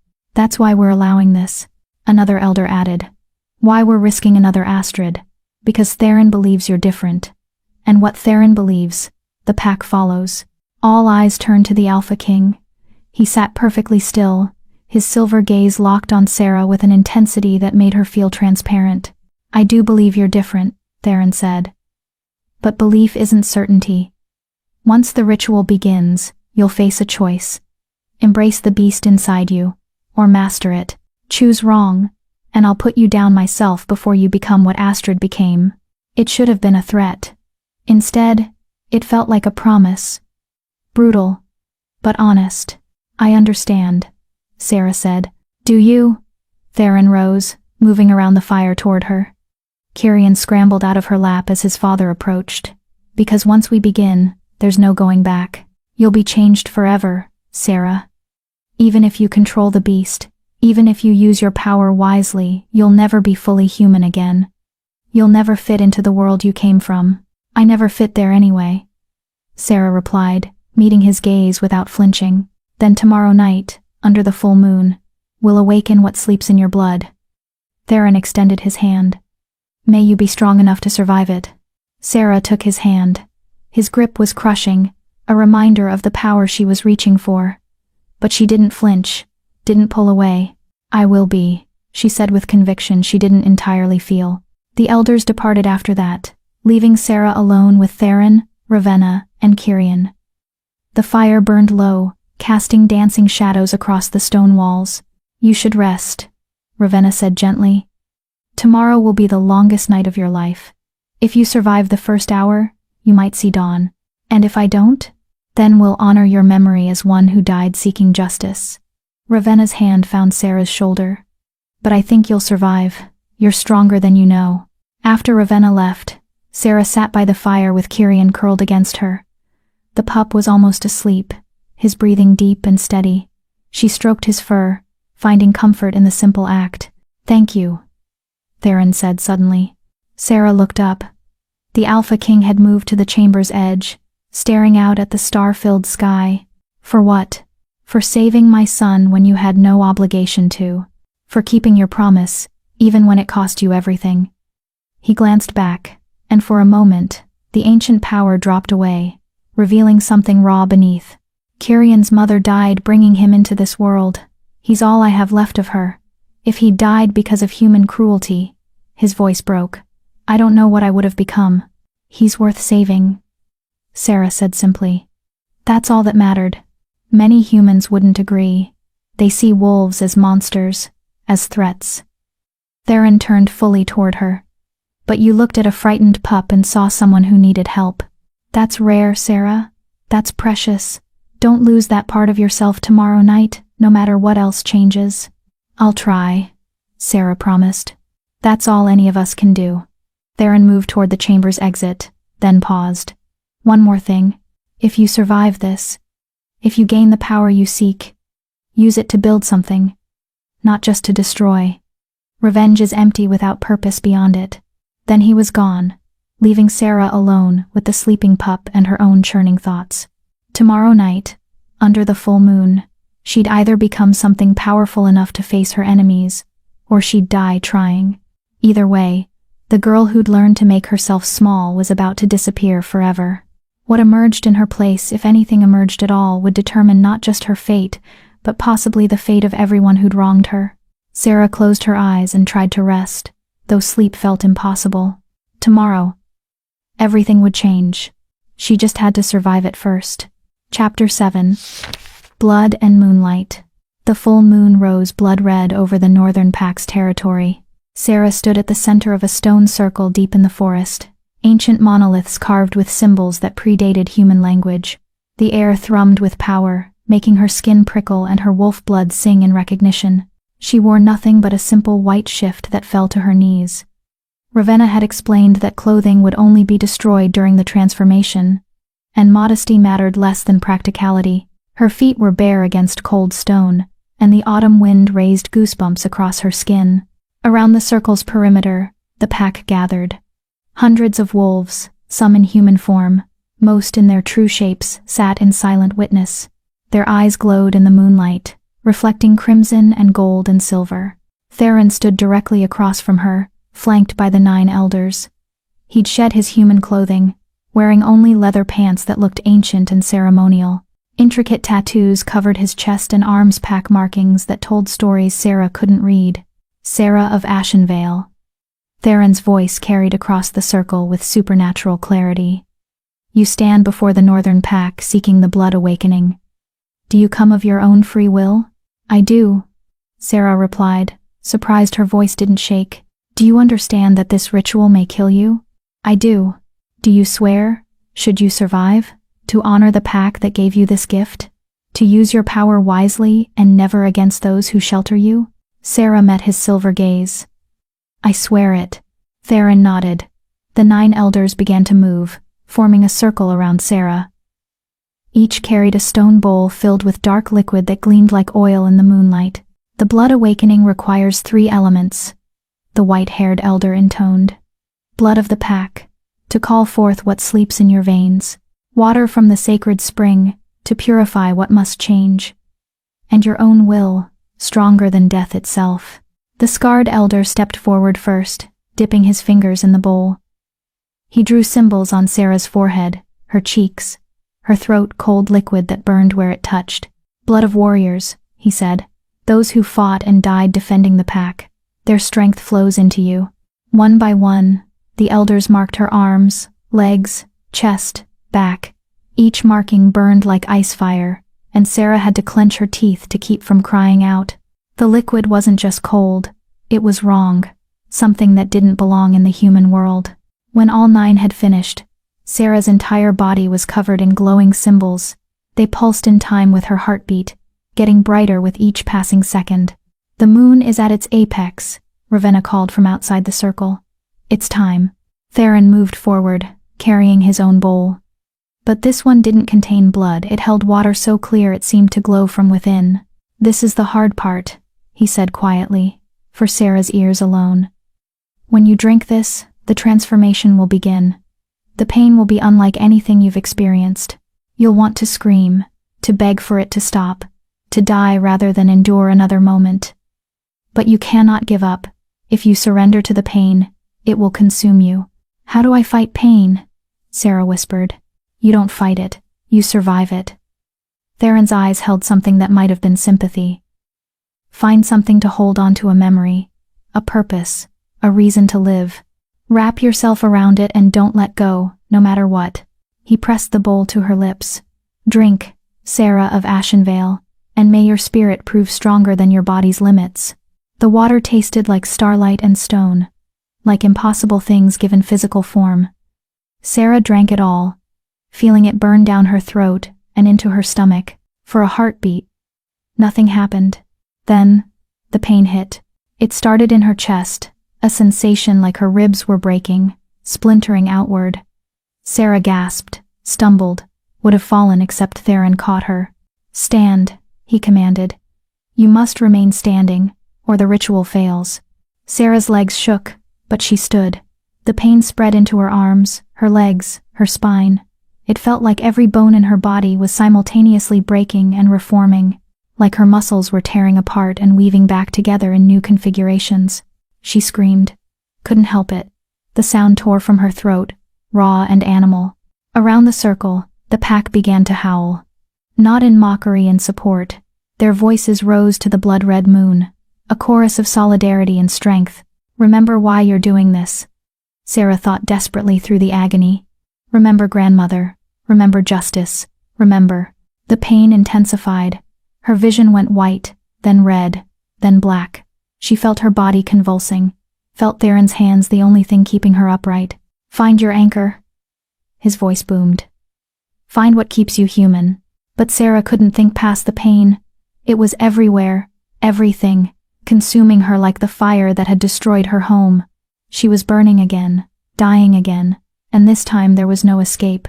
Kyrion's face flashed through her mind, those amber eyes, looking at her with absolute trust. "You saved my son," Theron had said. "That kind of honor is rare." The pup had needed her, had trusted her, had pressed his small body against her chest and believed she would protect him. Sarah grabbed onto that memory like a lifeline. The pain didn't lessen, but it suddenly had a counterweight. She wasn't just suffering, she was enduring, surviving. For Kyrion. For her grandmother's memory. For every person who'd ever been cast aside and told they didn't matter. She was choosing to survive. The symbols on her skin blazed like miniature suns. The pack's howling reached a fever pitch. And deep inside Sarah, something that had been sleeping for generations began to wake. Her wolf blood, answering the call. It felt like a beast unfolding inside her ribcage, powerful, primal, barely contained. It wanted to run, to hunt, to tear apart everything that had ever hurt her. The rage was intoxicating, overwhelming, promising power beyond imagining. This is where Astrid fell, a distant part of Sarah's mind whispered. This is where she let the beast consume her. The rage offered everything: strength to crush her enemies, speed to hunt them down, power to make them pay. All she had to do was surrender to it, let it fill her completely, become the monster everyone had always said she was. For a moment, Sarah teetered on the edge. The beast was so strong, so seductive. Why fight it? Why not just let go? Then she remembered her grandmother's words. Kindness is its own reward. It had seemed like a lie at the time, and maybe it was. But Sarah had shown kindness to a frightened wolf pup, and that kindness had led her here, had given her a second chance, had proven that mercy and strength weren't opposites. I am not just rage, Sarah thought with crystalline clarity. I am rage and kindness, fury and compassion, beast and human both. She reached for the monster inside her, not to destroy it, but to claim it, to make it part of her instead of letting it be everything. The beast fought. God, how it fought. It wanted dominance, wanted control, wanted to be the only thing that mattered. But Sarah was stronger than she'd ever known. She'd survived losing everything. She'd walked through literal fire. She'd faced death and chosen life anyway. The beast couldn't break someone who'd already been broken and reformed themselves. Slowly, impossibly, Sarah wrapped her will around the creature inside her, not crushing it that would destroy the power she needed, but containing it, shaping it, making it hers to command rather than be commanded by. I am the master here, she told it. You are mine. The beast howled in fury, and then, gradually, bowed. The pain stopped. Sarah collapsed to her knees, gasping for air. Her body felt strange, lighter somehow, but also denser, stronger. Every sense was amplified to an almost painful degree. She could hear heartbeats from the watching pack members, could smell the pine sap bleeding from trees hundreds of yards away, could see individual stars in the night sky with perfect clarity. She survived, Ravenna breathed, sounding shocked. More than survived, the white-haired elder said with wonder. Look at her marks. Sarah looked down at her arms. The symbols the elders had painted were no longer just on her skin. They'd sunk into her skin, becoming permanent tattoos that glowed faintly silver. Pack markings, wolf markings, proof of what she'd become. Stand, Theron said, and there was something new in his voice. Respect. Let the pack see what you've become. Sarah stood on legs that felt like coiled springs. Power thrummed through every muscle, begging to be used. She felt like she could run for days without tiring, could leap impossible distances, could fight with strength that would shatter human bones. But underneath the power, she was still herself. Still Sarah. The beast was there, would always be there now, but it answered to her. The pack erupted in howls, celebration this time, not support. Against all odds, the half-blood girl had survived the blood awakening. Theron approached, his silver eyes studying her with newfound intensity. How do you feel? Different, Sarah said, and her voice came out lower, carrying an edge it had never had before. Stronger, like I could tear down mountains. You couldn't, Theron said dryly. But you could probably punch through a stone wall. Your strength is perhaps 5 times what it was significant, but not superhuman. Your speed, senses, and healing are where you'll notice the most dramatic changes. He circled her slowly, examining the glowing marks on her skin. The symbols have bonded perfectly. That's extremely rare. Usually they fade within days, becoming normal scars, but yours. He touched one lightly, and Sarah felt power pulse beneath his finger. Yours are permanent. You'll carry pack marks for the rest of your life. How long will that be? 200 years, perhaps more. Ravenna joined them, her copper eyes bright with fascination. The blood awakening extends lifespan significantly. You'll age much slower now, heal from injuries that would kill normal humans. 200 years. Sarah tried to process that and couldn't. She'd struggled to imagine surviving to next week. Centuries seemed incomprehensible. There's something else, the white-haired elder said, peering at Sarah intently. Her eyes. Sarah touched her face reflexively. What about them? Look at your reflection. Theron gestured to a pool of water at the circle's edge. Sarah knelt beside the still water and gasped. Her face was the same copper hair, sharp cheekbones, familiar features, but her eyes had changed. What had been green now held flecks of amber that glowed faintly in the moonlight.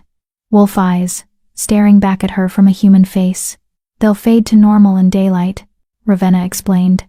But at night, or when you call on your power, they'll glow. Anyone with supernatural sight will know immediately what you are.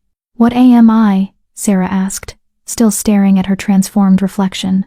Something new, Theron said. Something we don't have a name for yet. Not quite human, not quite wolf, a bridge between worlds. He placed his hand on her shoulder, and the gesture felt ceremonial. The Northern Pack recognizes Sarah of Ashenvale as one of our own. She carries our blood, our marks, our protection. Any who harm her answer to me. The assembled pack howled their agreement. The sound was deafening, primal, and it resonated in Sarah's bones like coming home. Now comes the hard part, Theron said when the noise subsided. You have the power you sought. The question is, what will you do with it? Sarah stood, facing the Alpha King and the assembled pack. Her body thrummed with newfound strength, her mind clearer than it had ever been. The rage was still there, would always be there, but it was a controlled burn now instead of a wildfire.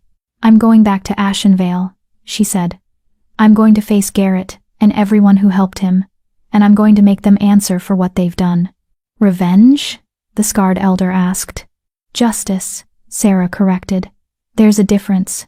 Is there? Theron's gaze was piercing. Because from where I stand, they look remarkably similar. Sarah met his eyes without flinching. Revenge is hurting people because they hurt you. Justice is making sure they can't hurt anyone else. I won't kill Garrett, tempting as that is, but I will make sure the village knows the truth. That his crimes aren't buried. That my grandmother's death means something. Silence stretched. Then, slowly, Theron smiled a fierce, approving expression that transformed his stern face. Then you'll have the pack's support, he said. But Sarah, remember Astrid. Remember what happens when justice becomes bloodlust. If I see you crossing that line, our protection ends. Understood? Understood, Sarah replied. Good. Theron glanced at the moon, now descending toward the horizon. Dawn comes in a few hours. Rest. Tomorrow, we'll plan your return to the village, and we'll make sure Garrett regrets the day he ever crossed you. As the pack dispersed and the ritual circle emptied, Sarah stood alone in the moonlight. She held up her hand, watching the symbols on her skin pulse with silver light, felt the power coiled in her muscles, the beast waiting patiently inside her ribcage. She'd survived. Against all odds, against a ritual that killed more than it saved, she'd survived and claimed the power she needed. Now came the hard part. Using it wisely. Garrett had destroyed her life, thinking her weak and helpless. Tomorrow, he'd learn that the half-blood girl he'd tormented had become something far more dangerous than he could imagine. Tomorrow, the wolf would return to Ashenvale, and there would be a reckoning. Chapter 8. The reckoning begins. Sarah stood at the edge of Ashenvale 3 days later, watching smoke rise from chimneys in the early morning light. The village looked exactly as she'd left it. Timber buildings clustered around the central square, the council hall dominating the skyline, fields stretching beyond in orderly rows. Peaceful, innocent, as if nothing terrible had ever happened here, as if her grandmother hadn't burned to death while the village watched. You're certain about this? Ravenna asked from beside her. The wolf woman had insisted on accompanying Sarah, along with 2 other pack members, silent warriors who'd shifted to human form for the journey, but radiated predatory power. I'm certain, Sarah replied. Her voice was steady, but her heart hammered against her ribs. Not from fear, from anticipation. She'd spent the last 3 days learning to control her new abilities. The strength was easy, she just had to remember not to break things accidentally. The speed took more practice, learning to move without overshooting her target or crashing into walls, but the hardest part was controlling the beast inside her. It wanted blood. Specifically, Garrett's blood. Not yet, she told it. Justice first. Then, if he forces our hand, we'll show him what a real monster looks like. The beast settled, content with that promise. Remember the plan, Ravenna said. We go in peacefully.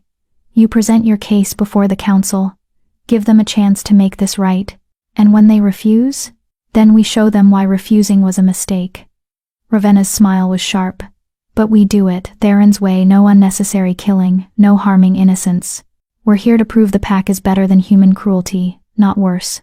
Sarah nodded. The plan was sound, even if part of her wanted to skip straight to the confrontation. But Theron had been clear. She represented the Northern Pack now. Her actions reflected on all of them. Build something, not just destroy, he'd told her. Make them want to be better, not just fear what happens if they're not. They entered Ashenvale as the sun crested the eastern hills. People were just beginning their daily routines, opening shops, heading to fields, gathering water from the central well. The first person to see them was old Willem the baker, and his face went white as fresh flour.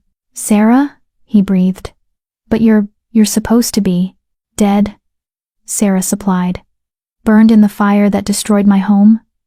Sorry to disappoint you, Willem. The baker stumbled backward, nearly dropping his breadbasket.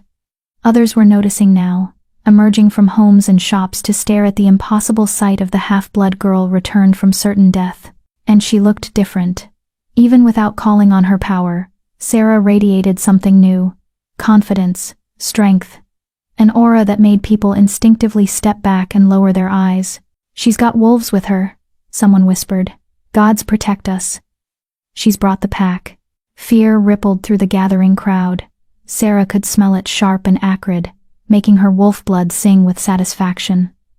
These people had tormented her for years, had stood by while Garrett destroyed her life. Let them be afraid. But she kept her expression calm, neutral. This wasn't about terrorizing innocents. I'm here to speak with the council, Sarah announced, her voice carrying clearly across the square. To present evidence about the fire that killed my grandmother and nearly killed me. I'm not here for violence unless someone gives me reason to be. The crowd parted as Elder Brennan emerged from the council hall, flanked by 2 guards. The old man's face was carefully neutral, but Sarah could see the calculation in his eyes. "Sarah of Ashenvale," he said formally. "We heard reports you'd perished in the forest fire. We're pleased to see those reports were mistaken." "Pleased?" Sarah's laugh was bitter. "That's an interesting word choice, Elder. Tell me, did the council investigate who started that fire?" Brennan's jaw tightened.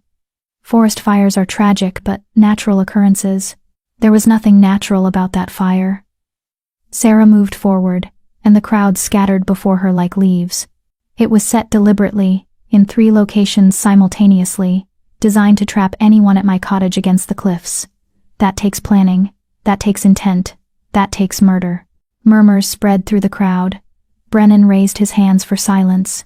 "These are serious accusations. Do you have proof?" "I have testimony." Sarah gestured to Ravenna. "The Northern Pack witnessed the fire's aftermath. They can confirm its unnatural pattern." "The word of wolves?" Brennan's tone dripped with disdain. "Forgive me if the council finds that insufficient. Then perhaps you'll find this sufficient." A new voice cut through the tension. Elara pushed through the crowd, her face pale but determined. Behind her, looking miserable but resolute, was Thomas, the blacksmith's son who'd confessed during Sarah's trial. "Elara," Brennan's voice carried a warning. "You should return home. This doesn't concern. It concerns me directly." Elara's voice shook, but she stood firm. "Because I know who started that fire. And I can't stay silent anymore." The crowd erupted in shocked whispers. Sarah's heart began to pound. She'd hoped Elara might speak up, but hadn't dared count on it. "Thomas and I have been investigating since the fire," Elara continued, moving to stand beside Sarah. "We found evidence witnesses who saw Garrett and 2 of his friends heading toward Sarah's cottage with oil and torches the day of the fire. We found the remains of accelerant at 3 different ignition points, exactly as Sarah described." She pulled a bundle of papers from her cloak. Statements from witnesses. Analysis of the burn patterns. Everything needed to prove this was deliberate arson. Brennan's face had gone from neutral to thunderous. "You dare accuse the mayor's son?" "I accuse a murderer." Elara's voice cracked with emotion. "He killed Miriam. He nearly killed Sarah. And he threatened to kill me if I spoke up. I'm done being afraid of him." "As am I," Thomas added, stepping forward. "Garrett has terrorized this village for years, and we've all been too afraid of his father's power to stop him. But enough is enough. Sarah deserves justice, and by the gods, we're going to help her get it." Sarah stared at them both, something tight and painful loosening in her chest. They'd risked everything to stand with her. After everything that had happened, they'd chosen truth over safety. "Touching," a cold voice said from the council hall entrance, "but ultimately pointless." Garrett descended the steps, flanked by his father, Mayor Aldrich, a portly man with cold eyes and a politician's smile. Garrett himself looked remarkably unconcerned, almost amused by the accusations. "Sarah," he drawled, "I'm amazed you survived, though I can't say I'm pleased to see you've brought. What are these? Forest creatures? Attack dogs?" His gaze swept dismissively over Ravenna and the pack warriors. "How desperate you must be, to seek help from animals." The beast inside Sarah roared, demanding she tear out his throat. Her hands clenched into fists, and she felt her fingernails sharpen into claws. "Not yet," she told herself. "Let him condemn himself first." "I brought witnesses," Sarah said evenly. "And I brought protection. Since the last time I trusted Ashenvale's justice, I nearly died for it." "Yes, about that." Mayor Aldrich stepped forward, his expression oozing false sympathy. "The fire was indeed tragic. But as Elder Brennan said, forest fires are natural occurrences. I'm afraid without concrete proof that my son was involved." "We have proof." Elara thrust the papers forward. "Witness statements, physical evidence. From unreliable sources." Aldrich waved dismissively. "Common folk with grudges. Opportunists seeking to profit from tragedy. The council cannot act on such flimsy." Then let me provide proof, even you can't dismiss. Sarah's voice cut through his words like a blade. She pulled a charred piece of wood from her pack, one of the accelerant-soaked torches she'd recovered from the fire site. This is from the southern ignition point. It still smells of lamp oil, expensive oil, the kind only wealthy families can afford. Should we compare it to the oil in the mayor's household? Aldrich's face went rigid. That proves nothing. It proves someone with resources set that fire. Sarah's eyes, flickering amber in her anger, locked onto Garrett. And we both know who that someone is. Garrett's smirk faltered. Just for a moment, something like fear flashed across his face. Then it was gone, replaced by cold fury. Careful, half-blood, he said softly. You're making accusations you can't back up, and there are consequences for slander against noble families. Noble. Sarah laughed, and the sound held no humor. There's nothing noble about you, Garrett. You're a spoiled child who can't handle being told no. You tried to kill me because I embarrassed you. You murdered my grandmother because she stood up for me. You're not noble. You're pathetic. The crowd gasped. No one spoke to the mayor's son that way, ever. Garrett's face went purple with rage. You dare. I dare because I have nothing left to lose. Sarah moved forward, and Garrett instinctively stepped back. You took my home, my family, everything I had. What else can you possibly do to me? I can make you wish you'd died in that fire. Garrett snarled. There it is. Sarah's smile was sharp. A threat. In front of the entire village. Tell me, Garrett, is that how innocent people react to accusations? Garrett realized his mistake too late. Around the square, people were watching with new understanding. The mayor's son, threatening violence against someone accusing him of murder. It didn't look good. The council will review this evidence, Brennan said quickly, trying to regain control. A proper investigation will be conducted. Until then, all parties should. Until then, Garrett will flee, Sarah interrupted. Or worse, he'll arrange another accident. No. This ends today. You can't demand immediate judgment, Aldrich blustered. The law requires human law. Sarah's eyes flashed amber, and she let just a hint of her power show. But I'm not fully human anymore, am I? I carry the blood and marks of the Northern Pack, which means I can invoke pack law for justice. The crowd went deathly silent. Even Brennan looked shocked. Pack law hasn't been invoked in 50 years, he said slowly. Then it's overdue. Sarah turned to Ravenna. Tell them what pack law says about murder. Ravenna stepped forward, her copper eyes gleaming. Pack law is simple. If a member of the pack is wronged by outsiders, they may challenge the accused to single combat. The challenged may accept, face pack justice, or submit to the pack's ruling without contest. This is absurd, Aldrich sputtered. We're a civilized village, not barbarians. You're a village that burns half-blood girls alive and calls it justice. Sarah cut him off. Don't talk to me about civilization. She turned to face Garrett directly. I invoke pack law. Garrett, son of Aldrich, I challenge you to single combat. If you win, I'll accept that as proof of your innocence, and leave Ashenvale forever. If I win, you'll confess your crimes before the entire village and face human justice. Do you accept? Garrett stared at her, and Sarah saw the calculation in his eyes. He was larger, trained in combat by his father's guards. She was a girl who'd spent most of her life trying to avoid fights. To him, this probably seemed like an easy victory. I accept, he said with false bravado. And when I beat you half-blood, you'll crawl back to your animal friends and never show your face here again. Then let's end this. Sarah removed her cloak, revealing the glowing pack marks on her arms. Now, the crowd formed a ring in the central square. This was it, the moment Sarah had been building toward. Not just revenge, not just justice. Proof that the powerless girl they'd tormented had become something they could never break again.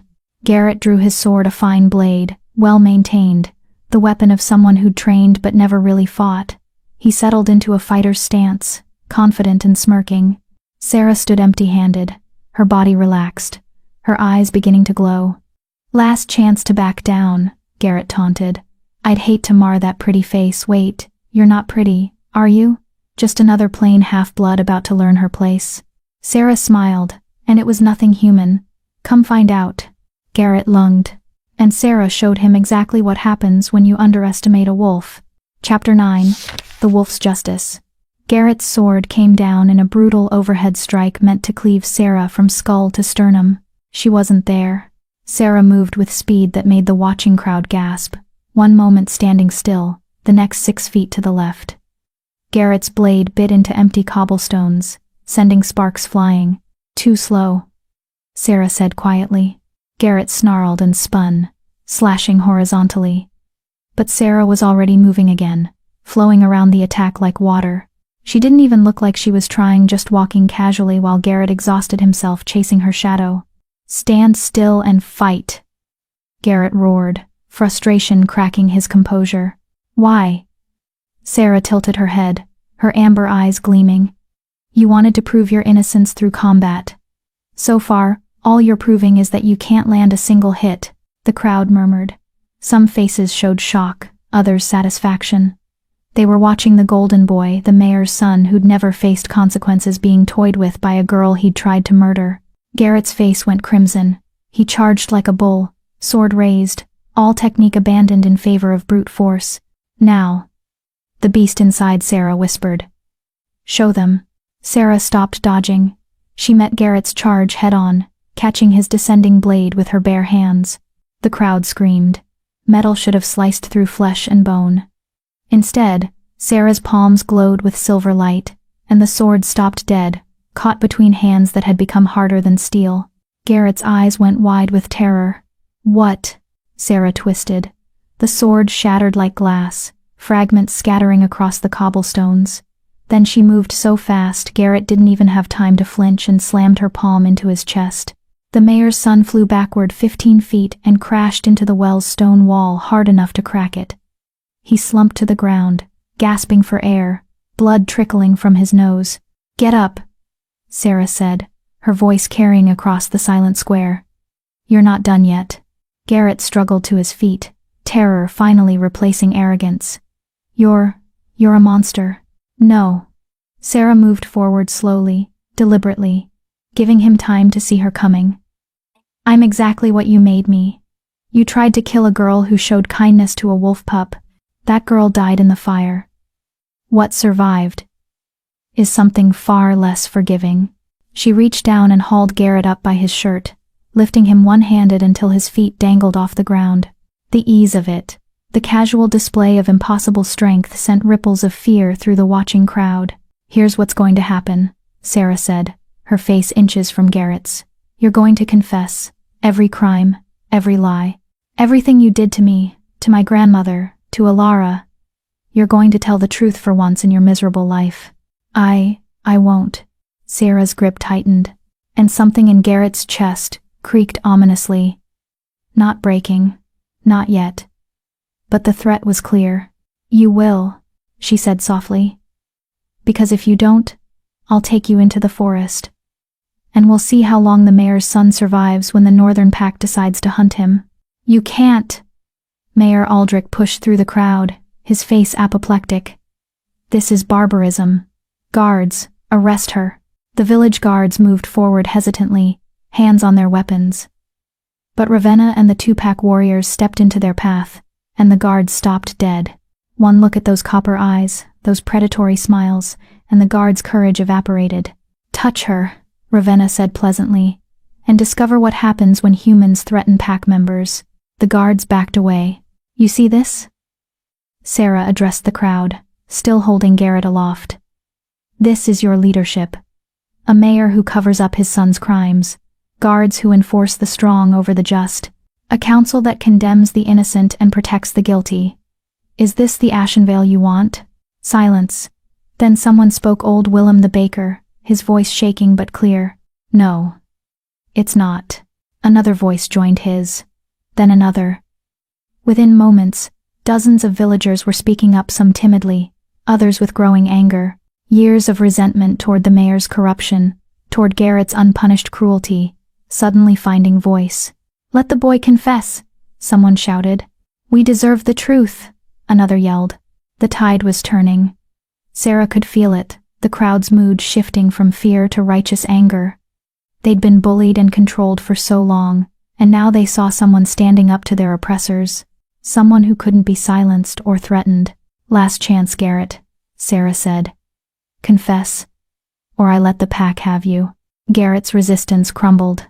Tears streamed down his face, mixing with blood from his broken nose.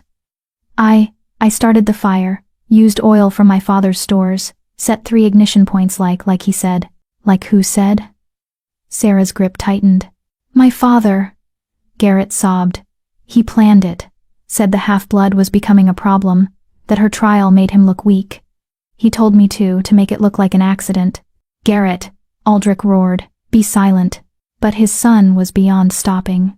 The confession poured out in a torrent how Aldrich had orchestrated the false theft charges, how he'd pressured Helena to force Alara's testimony, how he'd planned Sarah's death to tie up loose ends. Every corrupt scheme, every abuse of power, laid bare before the entire village. When Garrett finally ran out of words, Sarah dropped him. He collapsed to the cobblestones, broken and sobbing. The crowd's anger had reached a boiling point. People surged forward, shouting for justice, for the mayor's arrest, for accountability after years of abuse. "Enough!" Elder Brennan's voice boomed across the square. The old man looked haggard, aged 10 years in the last hour. "The council has heard the confession. Mayor Aldrich, you and your son are hereby stripped of authority and remanded to custody pending formal trial." "You can't do this," Aldrich sputtered. "I am this village. Without me, without you, we'll be better off," Brennan said coldly. "Guards, take them both." This time, the guards moved with confidence, seizing Aldrich and Garrett. The mayor struggled and cursed, but his son just went limp, all fight gone. As they were dragged away, Brennan turned to Sarah. His expression was complex: shame, respect, and something that might have been fear. "You've brought justice to Ashenvale," he said quietly. "But at what cost? You're no longer the girl who left here. What are you now?" Sarah met his gaze steadily. "I'm someone who won't be pushed around anymore. Someone who protects those who can't protect themselves. Someone who remembers every person in this village who looked away while I suffered." She let that sink in, watching the crowd shift uncomfortably. "But I'm also someone who understands that most of you were victims too. Afraid to speak up, afraid to act, trapped in a system that punished kindness and rewarded cruelty. So, I'm not here for vengeance against you. I'm here to offer you a choice." "What choice?" Willem asked. "Change." Sarah's voice rang across the square. "Ashenvale can continue as it was, small, fearful, controlled by whoever holds power, or it can become something better. A place where half-bloods aren't cursed, where the weak aren't trampled, where justice matters more than status." She gestured to Ravenna and the pack warriors. "The Northern Pack is willing to establish formal relations with Ashenvale, trade, protection, knowledge sharing, but only if this village proves it deserves that honor. Only if you show you've learned from this." Murmurs spread through the crowd, excited, hopeful. Trade with the Northern Pack could transform Ashenvale's fortunes. Protection from the wolves instead of fear of them. It was unprecedented. "And what do you want in return?" Brennan asked carefully. "Representation." Sarah's eyes glowed brighter. "A voice on your council for those who've been voiceless. Fair treatment for anyone, regardless of bloodline. And," her voice hardened, "a memorial for my grandmother. Miriam deserves to be remembered as someone who fought for what was right, not as a casualty of tragic accident." "Done," Brennan said immediately. "The council will vote on formal measures, but you have my word those changes will be made." Sarah studied him, reading the sincerity in his face. He meant it. Fear had motivated him initially, but now she saw genuine shame for what he'd allowed to happen. Good enough, she decided. For now. "Then Ashenvale has a future," Sarah said. "Prove yourselves worthy of it." She turned to leave, but Alara stepped forward, her face streaked with tears. "Sarah, wait. I'm so sorry. For everything. I should have spoken up sooner, should have stood by you. You stood by me when it mattered most." Sarah interrupted gently. You risked everything to bring evidence. That took more courage than I think you realize. But your grandmother died knowing I was safe, died knowing I'd survive to fight another day. Sarah's throat tightened with grief, but she kept her voice steady. I can't bring her back, but I can make sure her death meant something. That's what I'm doing here. Elara threw her arms around Sarah, sobbing. Sarah stiffened. Physical affection still felt strange after so long without it, but then she hugged back. Elara had been her only friend in this place. That deserved recognition. Thank you, Elara whispered, for being stronger than any of us deserved. Thomas approached next, his expression solemn. For what it's worth, I'm sorry too. I was a coward for too long. You found your courage eventually, Sarah said. That's more than most people manage. As more villagers approached, some to apologize, others to thank her, many just to stare at what she'd become. Sarah felt the weight of it all settling on her shoulders. She'd won. She'd gotten justice for her grandmother, exposed Garrett and Aldrich's crimes, forced change in a village that desperately needed it. So why did she feel so hollow? Because revenge is empty, Theron's words echoed in her mind. Without purpose beyond it. She'd destroyed her enemies, yes. But what came next? She couldn't stay in Ashenvale, too many memories, too much pain. But she couldn't return to the Northern Pack either, not permanently. She was caught between worlds, belonging fully to neither. As if sensing her thoughts, Ravenna appeared at her side. How do you feel? Lost, Sarah admitted quietly. I got what I came for. But now I don't know what I'm supposed to do. Oh, then perhaps it's time to stop doing what you're supposed to do, Ravenna said with a slight smile. And start doing what you want to do. What if I don't know what I want? Then you figure it out. Ravenna's hand found Sarah's shoulder. You're young, powerful, and free from the obligations that bound you. That's terrifying, yes, but it's also an opportunity. Not many people get the chance to decide who they want to become. Sarah looked across the square at the village that had tormented her, now looking at her with new respect. At Elara and Thomas, trying to make amends. At Elder Brennan, already organizing the council to implement changes. She'd broken the system that had broken her, forced accountability, created space for something better to grow. That's worth something, she thought. That matters. Come on, Ravenna said. Let's go home. Theron will want to hear how his newest pack member handled her first real challenge. Home, the Northern Pack compound, with its ancient stones and fierce loyalty and acceptance of what she'd become. It wasn't where she'd been born. But maybe, just maybe, it was where she belonged. Sarah took one last look at Ashenvale, committing it to memory. The village of her childhood, the place of her greatest pain and now her greatest triumph. Then she turned away and walked toward the forest, toward the pack, toward whatever future waited for her. Behind her, the village began the long process of rebuilding itself into something better. And ahead of her, somewhere in the ancient woods, a wolf pup waited to greet the woman who'd saved his life and, in doing so, saved her own. The half-blood girl was gone. The wolf-marked warrior walked on. Chapter 10. The Wolf's Promise. 6 months later, the world looked different. Sarah stood at the summit stone, watching the sun rise over the Northern Pack's territory. The view never got old, endless forests stretching to distant mountains, morning mist clinging to valleys, the pristine beauty of a land untouched by human corruption.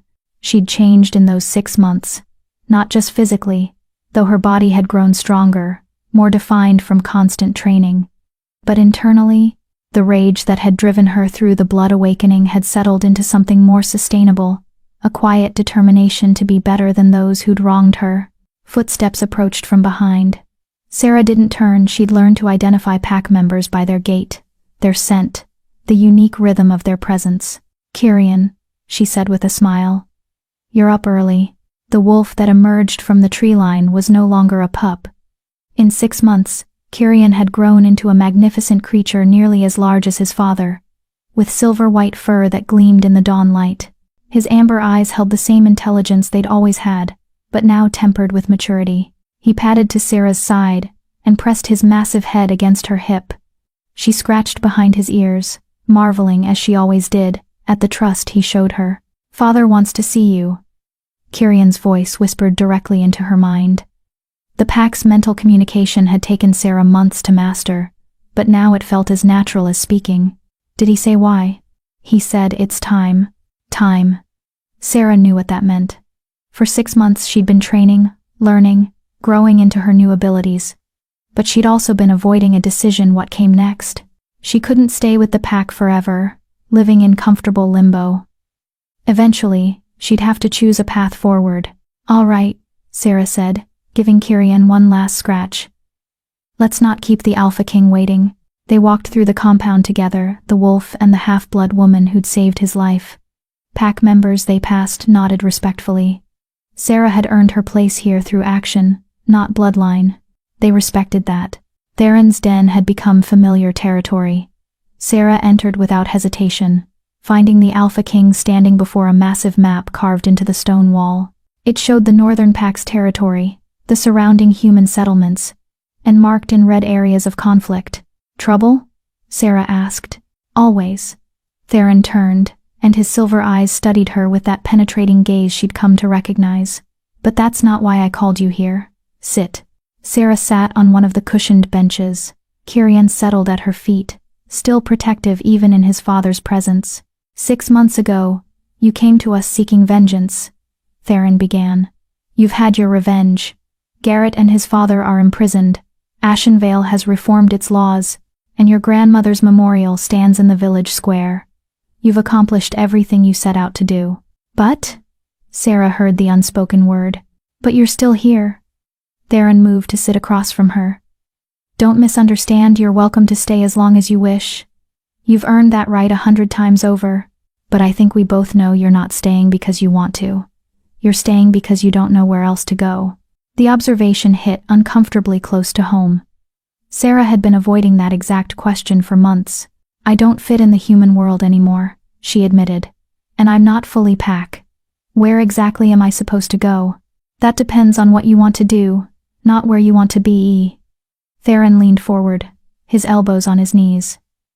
"Sarah, you're something unique, a bridge between two worlds. That's not a weakness, it's an opportunity." "For what?" "For change. Real, lasting change." Theron gestured to the map. "There are dozens of villages like Ashenvale scattered across these lands. Small, isolated, fearful of the supernatural.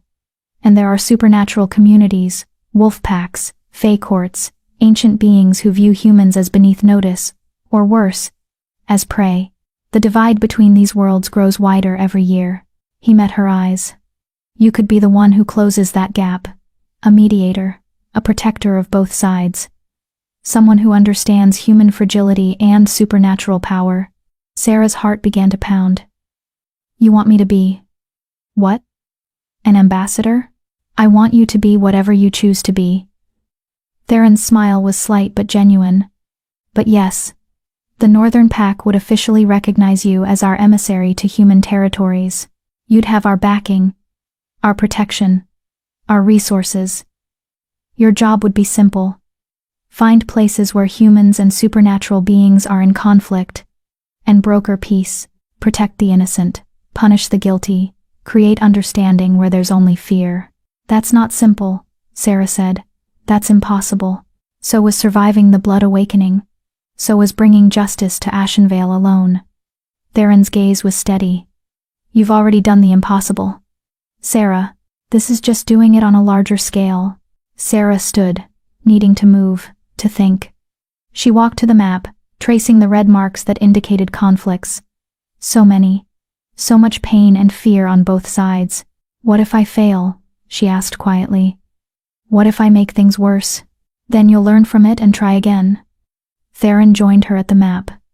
"Sarah, I'm not asking you to solve every problem or save every victim. I'm asking you to try, to be present in spaces where understanding is needed, to show both humans and supernatural beings that coexistence is possible, because I'm living proof of it." Sarah realized. "Exactly." Theron's hand settled on her shoulder. "You carry wolf blood and human heritage. You've suffered under human cruelty but didn't become a monster in response. You have power but choose restraint. You're everything I wish more people human and supernatural could be. The weight of it was enormous, but underneath the fear, Sarah felt something else stirring. Purpose. Real, meaningful purpose, beyond revenge or survival. This is what grandmother meant, she thought suddenly. About kindness being its own reward. Not that kindness prevents pain, but that choosing it anyway creates something worth building on.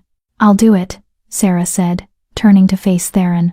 I'll be your emissary, your bridge. Whatever title you want to give it, I'll try. Theron's smile was rare and brilliant. Then let's make it official. He led her outside, where the entire pack had gathered hundreds of wolves in both forms, surrounding the summit stone. Sarah's breath caught. This was ceremonial, important. Ravenna approached, carrying a bundle of dark leather. Your official gear, she said with a warm smile. Emissary of the Northern Pack gets certain perks.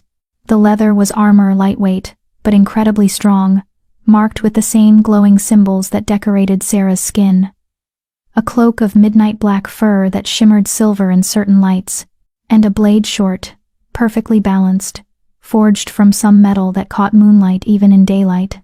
Wolf steel, Theron explained as Sarah examined the weapon. Stronger than any human-forged blade. It'll serve you well. Sarah donned the armor, fastened the cloak, belted the blade at her hip. When she looked at her reflection in the polished stone, she barely recognized herself.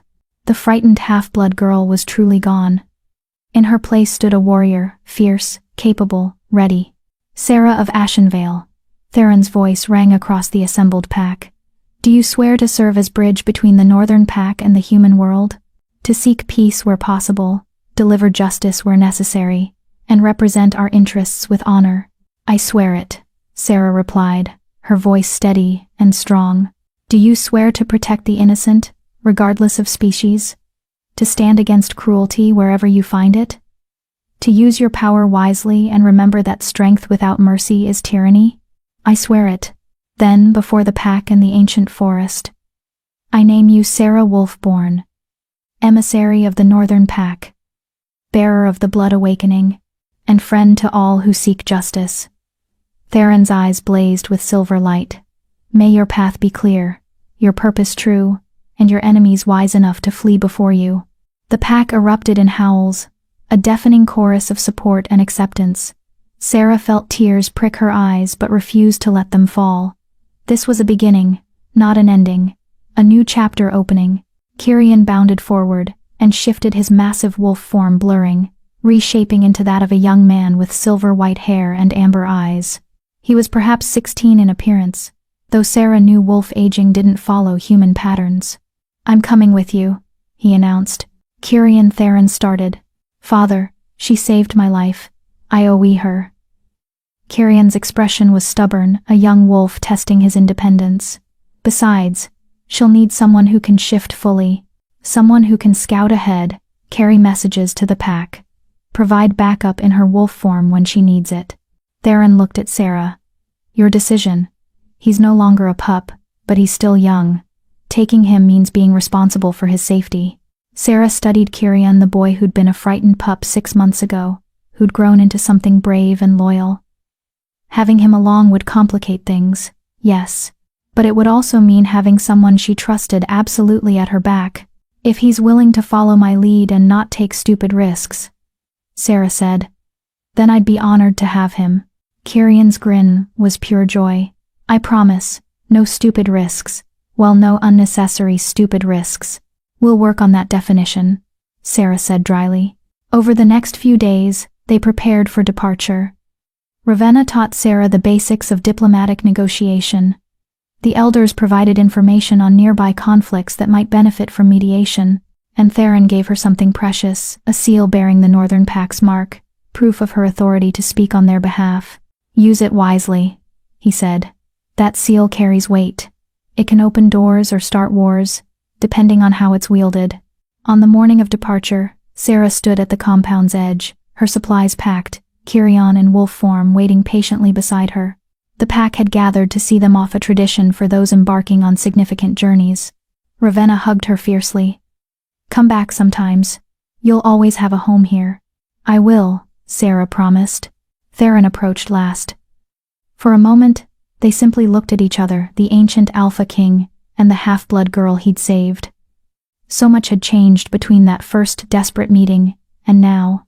"Thank you," Sarah said quietly, "for giving me a chance when you had no reason to.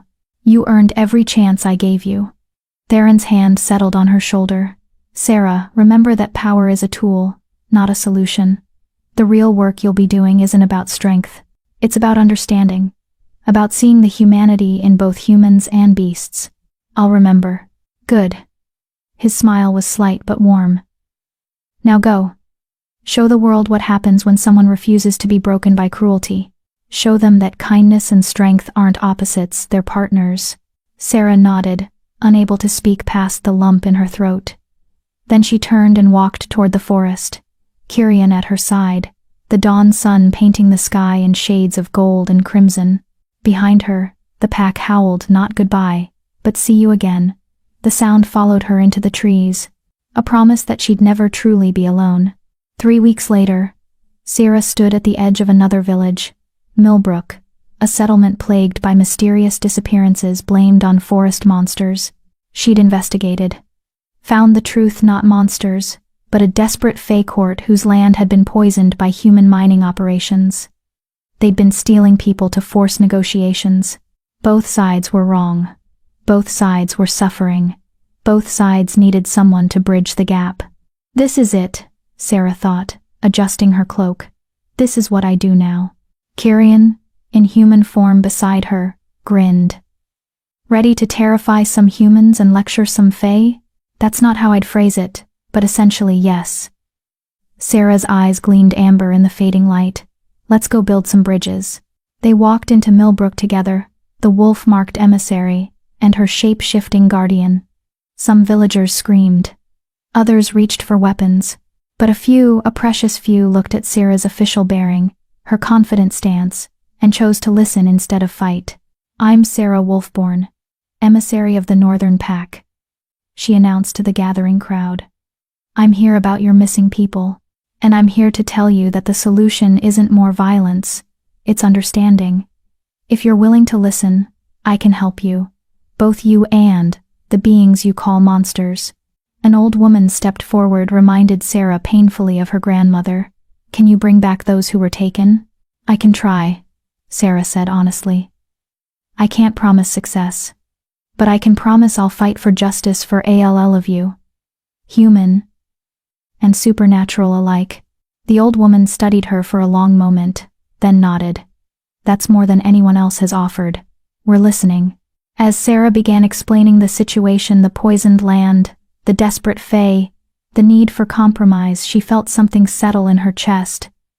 This was right. This was what she was meant to do.